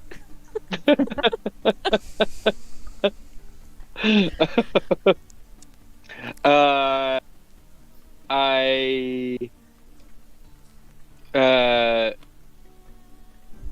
during time at academy, I became briefly very interested in mechanics of fluid dynamics and vortices and way that curved planar surfaces can control flow of air and studied, found the books in academy library about rigging and sails and how to use physics to make things move forward, all of which is to say that I try to remember everything I have ever read about wind and sails and explain it at great and somewhat confusing length. You're mansplaining the Myr'Aht sand ship to the Myr'Aht.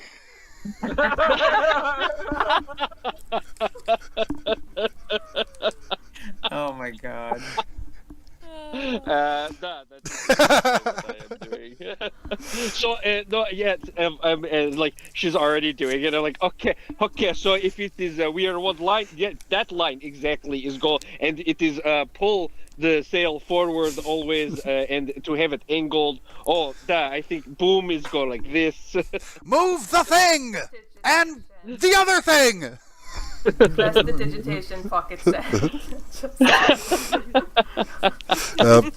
Please make a knowledge reaction roll. I assume you were trying to use knowledge there. Yes, it was. Smart his way out of this. And I will. Is this like D&D where we all have to do different ability like checks, or because like I would want to use knowledge as well, based on like I'm recalling what I can remember. You could, yeah. That you were leading this also, Suni. Mm-hmm. Yeah, but I even with my leading it, I'm doing a role and adding stuff, right? Because like I'm doing something in the leadership of this, right?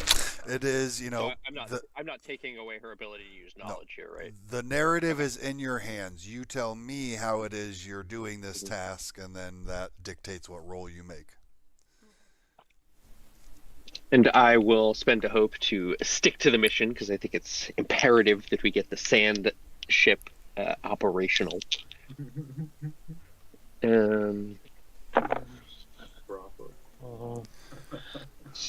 That is it's a good thing I think that did not roll great. That is a 13 on that.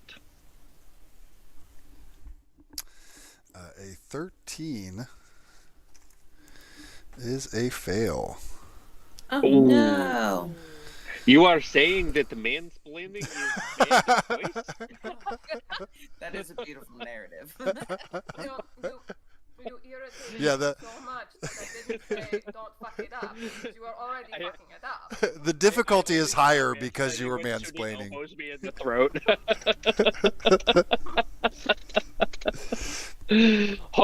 Okay, this is not some things you cannot learn from books, I guess. Jax, Mogar, how would you like to contribute to this operation?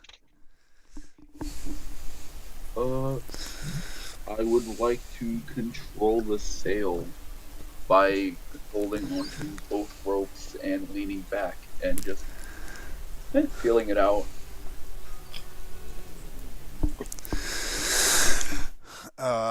So this would probably be like a finesse roll? Is that what you're going for? Yeah, just about.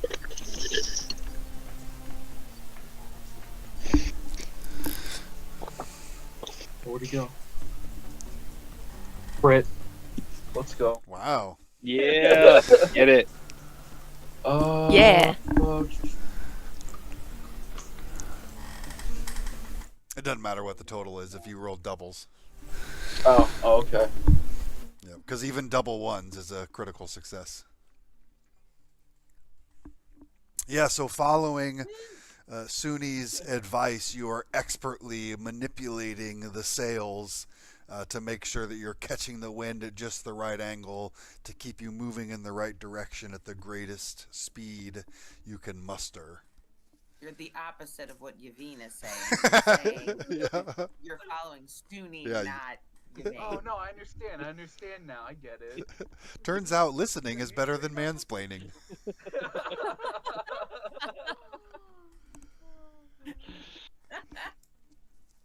How about Jax? How do you want to contribute?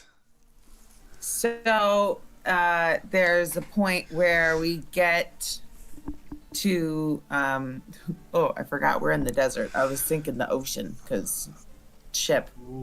I flash back to my one voyage on the ocean that I'll never forget. But The one where the ship crashed and everyone died. Everybody. I don't know what happened. It was a 3-hour tour. What? We go up and there's this like rock pile that kind of comes out of the sand and we don't really see it, and we hit it a little bit, and a chunk of our Oh no. Oh no. What a cliffhanger. Everyone died. That's where we'll pick up next time. Oh, a chunk of our hole gone forever. No. She hit that rock Thanks, just a little Jax. too hard. I don't know,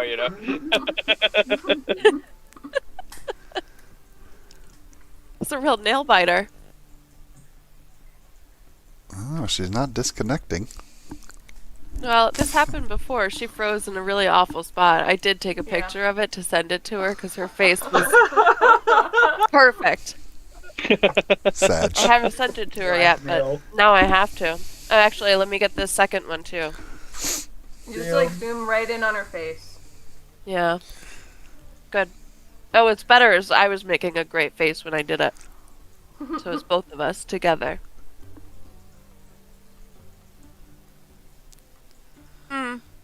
She's gonna be so happy. You know, I'm surprised she didn't say that she wanted to just like patch together holes in the sail. Maybe. Oh yeah. That's I think true. she's trying to use strength. Yeah. The rudders. Yeah, I realized. I'm surprised I didn't try to use. A big chunk of. I'm back. Am I back? You're back. Yeah, you're back. A big chunk of the hole come off, right? And I jumped down and tried to fix it before anything bad happened. I like had to jump down and grab some of the repair stuff and like nail it into place and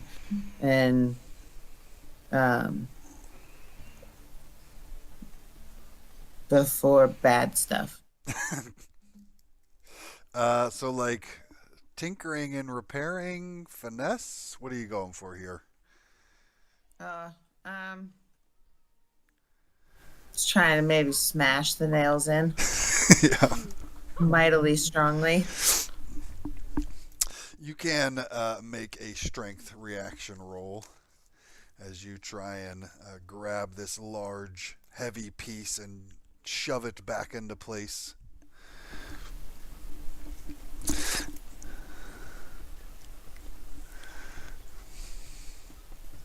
Ooh.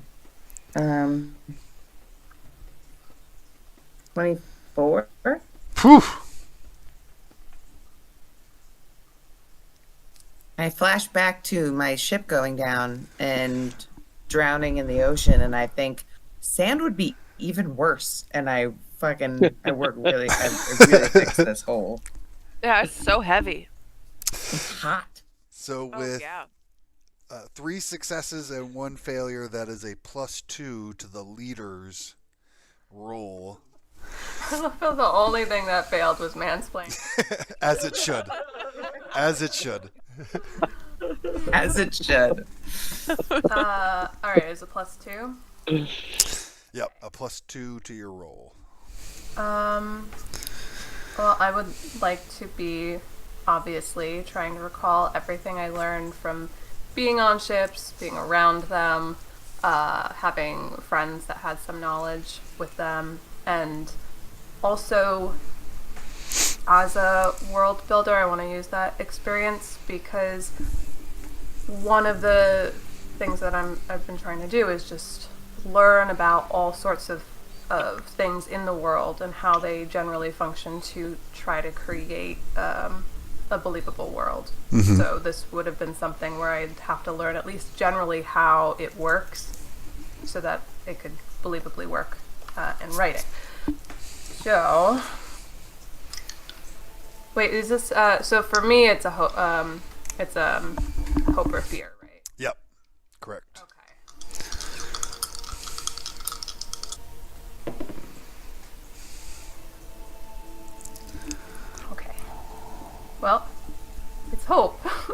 good. Okay.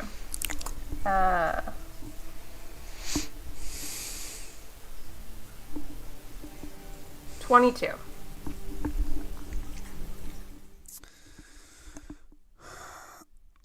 Doing your best to recall the operation of one of these sand ships, you guide the rest of Hi-jinx byjacks in setting the ship up, getting the sails set right, and navigating the shifting sands of the Myr'Aht desert to get yourselves. You're going towards Ob, I assume. And it is a slow start at first. In fact, you're not even kind of in disbelief that these sails and the wind present here is enough to get this thing moving across the sand. There's initial kind of a lurching, slow start to it before C1E kind of figures out enough, puts enough of the pieces together to how things are supposed to be working,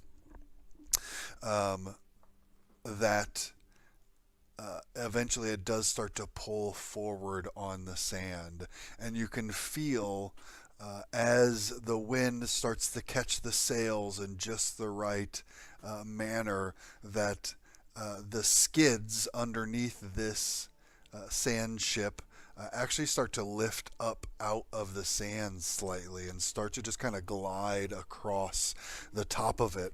And as it gets this optimal angle, more and more of the wind starts pushing this sand ship forward faster and faster until you're moving fast enough, grateful for the goggles now over your eyes, as not only the wind but your own travel through this desert. The sand is blasting you in the face and starting to get into all the nooks and crevices, places that you need 3 mirrors to see where the sand has gotten into. As you go ripping across this desert.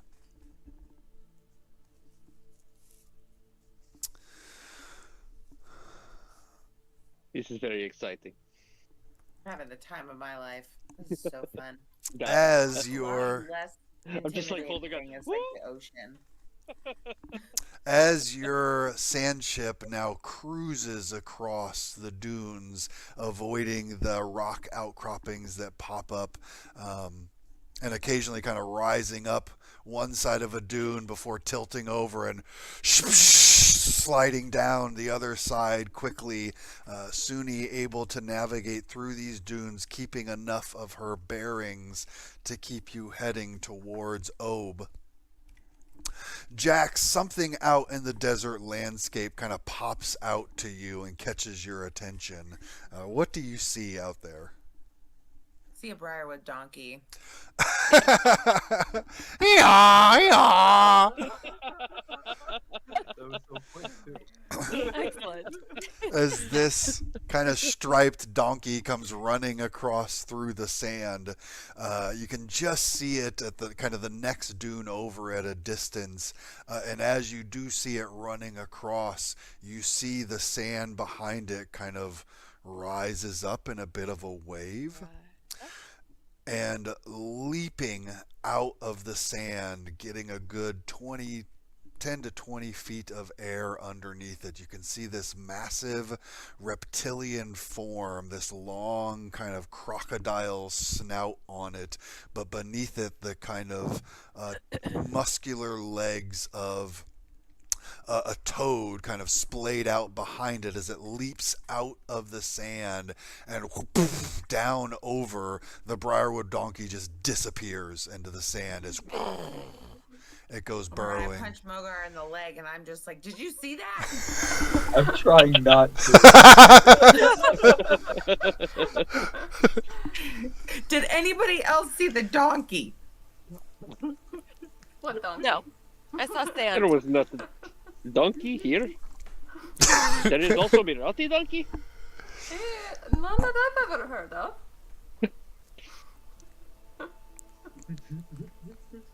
You saw a donkey? Are you sure it was a donkey? It was striped. Well, we do have striped animals here. Huh. Oh, Well, that was nature Did you is hear nice. it? I saw it galloping over there, and then it got eaten by a sand monster. No.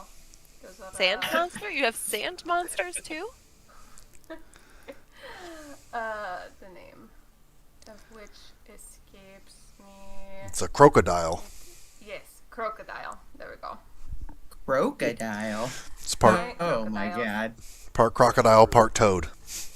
Really good. What a mix of creatures.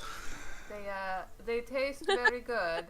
Alligator on the side of the toad. It was the size of an alligator.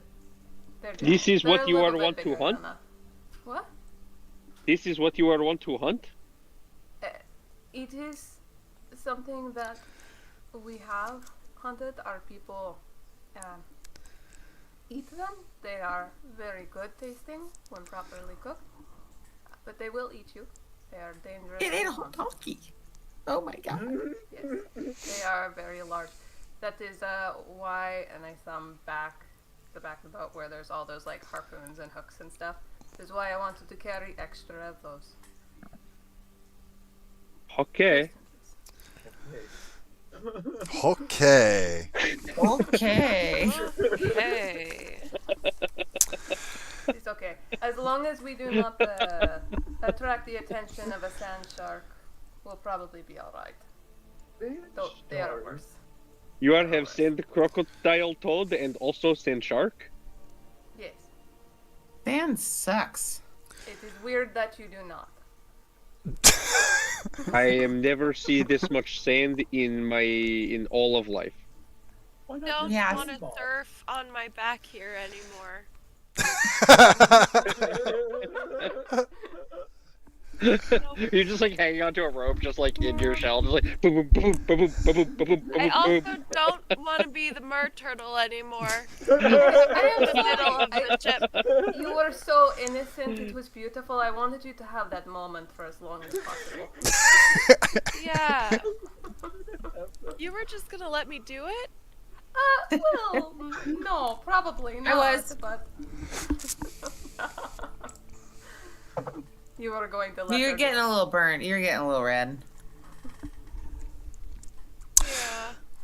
Your journey across and through between the sand dunes of Myr'Aht continues, dodging the larger outcroppings that Suni, well aware, at these speeds, hitting any one of those would shatter this vessel, making navigation of them more an art form to many that travel with them.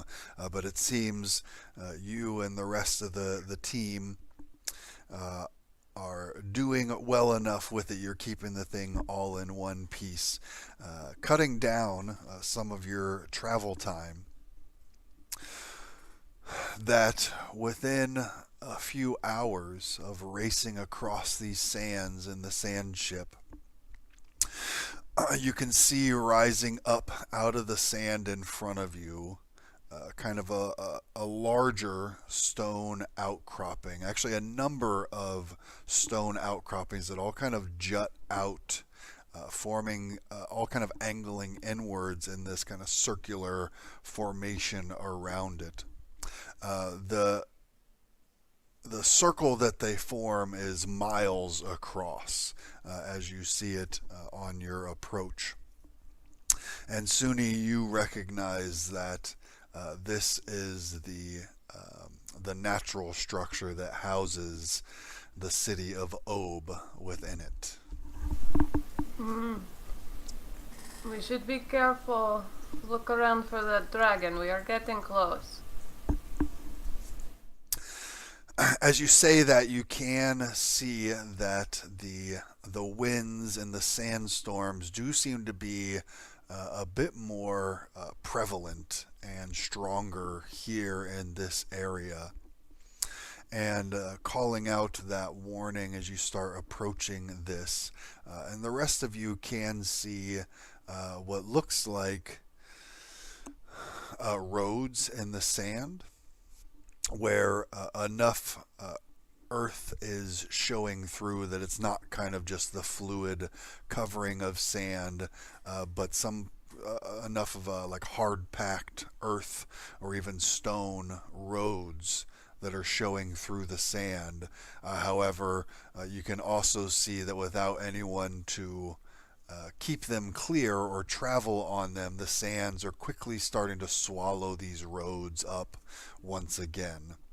And with Suni's reminding warning, you all also spot coming out of this circle of stone outcroppings, there is a column of smoke rising up.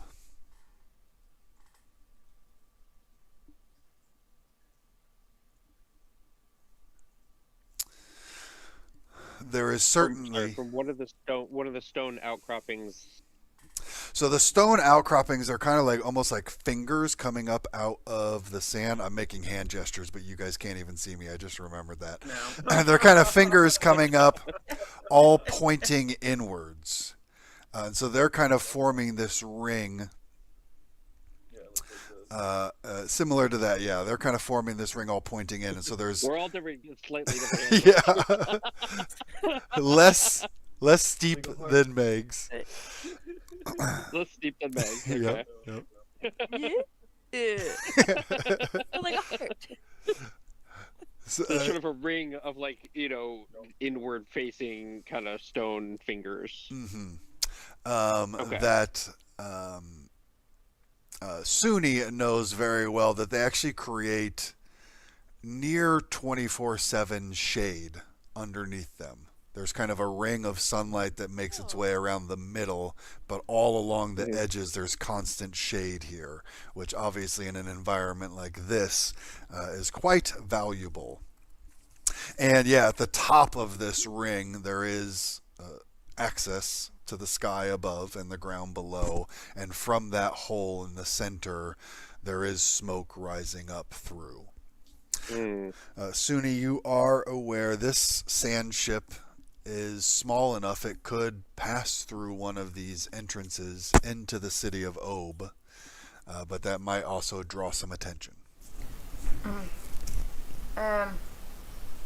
Everyone, I would recommend potentially that we find a place to slow down and proceed into Ob on foot. We will be harder to spot potentially for this dragon. Is there anywhere that looks like we could kind of decelerate and get off and leave the sand ship somewhere sort of tucked away? Yeah, I mean, there's mostly open desert all around, so there's plenty of places to stop. How far out do you want to stop? Want to be close enough to the city where wildlife is not likely to be directly under So like our feet. quarter mile, half mile, something like that. Okay. I feel like I could take a sand shark, but like, why risk it? You know? Why risk it indeed? Yeah. I think that you could just flip your hair at Sand Shark and everything would be fine, probably. But let us not tempt fate. Well, look, if a sand shark were to come at us, guys, I'll protect you with my hair. You bring the sand ship to a halt half a mile or so outside of these stone outcroppings that represent the walls of the city of Ob. And all set foot on the hot, scorching desert sands of Myr'Aht.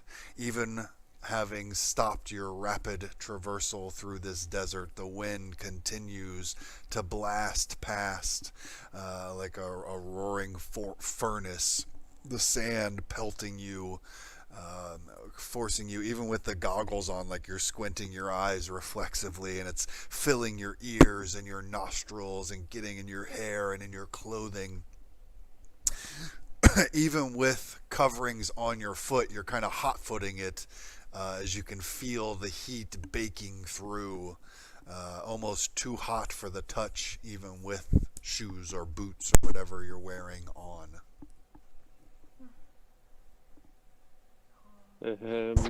Let us go quickly.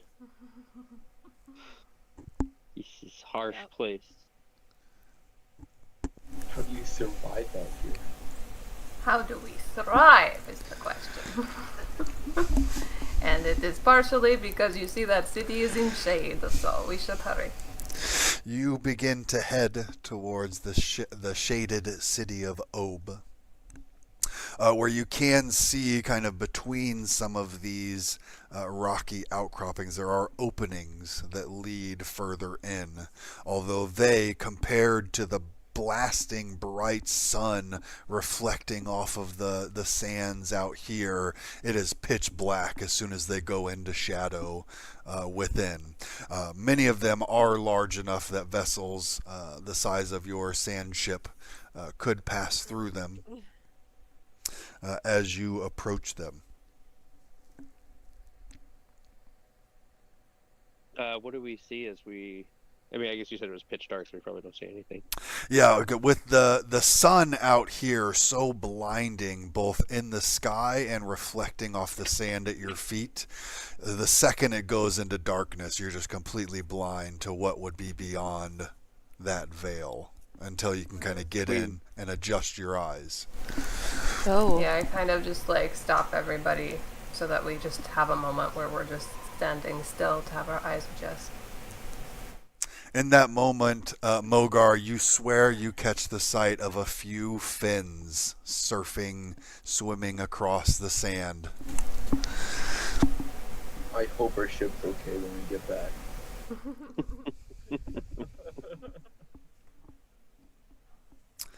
So you take a few moments and enter into this dark passage beneath the stones. Within a few feet, you can immediately feel a vast temperature shift. The dry heat of the desert outside becomes a dry, not quite cool, but a more tolerable temperature within the shade of these rocks. And you can see that other than what has blown in recently, the ground under your feet is solid stone rather than sand, although you can definitely see at the entrance as you're coming in, sand has been blowing in the last week or so and starting to fill this tunnel.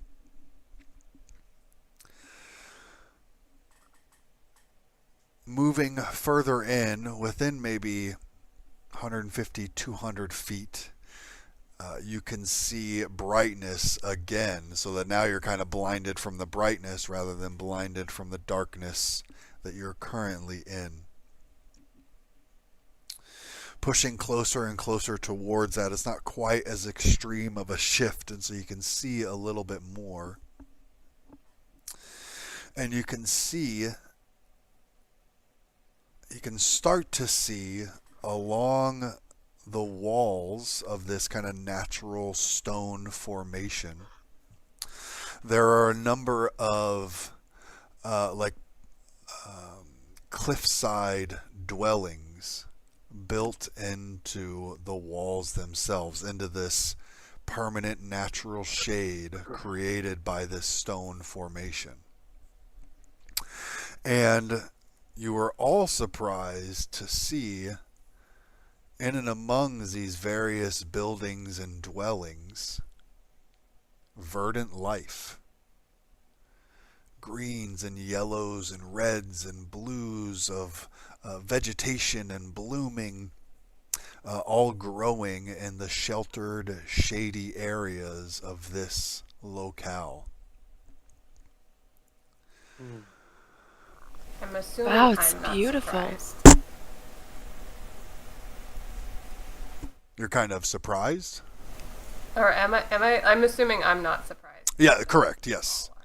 Okay. Again, this is why this settlement was first built here, Obviously, the Myr'Aht have found even better ways to supplement their livings here, but this is the natural way that they found to survive in this harsh Myr'Aht desert.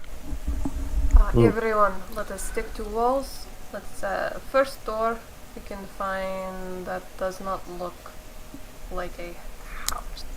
We need to get underground as quickly as possible. What is it that we are looking for? It is For who? like that bigger building over there. That one with the large doors. We need to get there, and we can go downstairs where it is safe. And I'm looking around to see if like I can. As you come out closer out of this tunnel, and even when the tunnel ends, you're still in the shade provided by this ringed stone structure. And you can see that the bulk of this city is built on the walls of the stone structure or near them so that they stay in the shade. But there are structures and buildings out towards the center of this area created by this rock formation as well.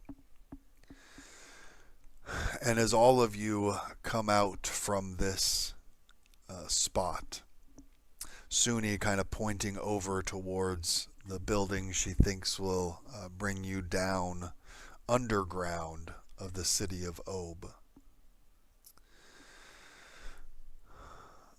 Your eyes are drawn to the barest hint of movement. As you can see, almost perfectly blended in to the sand and sandstone around it, a massive form shifting itself, moving out of the shade and into a spot where the sunlight is blasting down into this chamber that you're in. This wide chamber that houses the city of Ob. You catch sight. Its huge form, long, sinuous neck, draconic snout, huge leathery wings kind of tucked in tight along its side, seemingly lounging or napping, and like a cat kind of chasing the sunlight as it moves across the floor in its slumber. Its scales, the same kind of hue, color, and shade of the sand and stone around it, allowing it to blend in nearly perfectly with its surroundings, seemingly giving the deep breath of sleep, and these pillars of smoke rising up from its nostrils across it, the massive draconic form of the sand dragon known as the Arid Despot. Does it seem to have noticed us? It seems to be asleep at the moment. You don't have to get past it to get to the building that C1E points out, but you do have to get closer to it. Leave the kind of safety and shelter of the walls of this city and closer to the middle, where this sand dragon is apparently resting.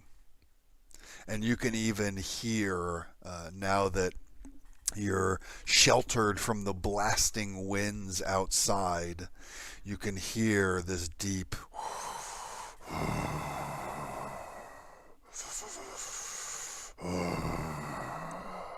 breathing from the sand dragon. And that is, for the viewers at home, these two fear that I've been saving. The reason that the dragon is here is because of all the fear that has been built up in the course of this adventure, which is a hurdle that our group will try and overcome next week. Hopefully in person. Hopefully by then all the viruses and germs have left our systems and we can get together in But I person. run right out and I smash him with my hammer. We'll see if that happens next week. Please don't. Please don't. We can fight a dragon, guys. We got it. We can do it. Again, those of you He has faith in us. out there in audience land, thanks for hanging with us tonight. Thanks for enjoying this story with us. Hopefully the technical issues weren't too much. I'm a little bit worried about the audio on this recording, but hopefully it's okay for re-upload later on. But yeah, next week hopefully we'll be back in person to continue exploring the city of Ob and the floating desert island of Myr'Aht. Until then, be good to yourselves, be good to each other. We'll see you all next time.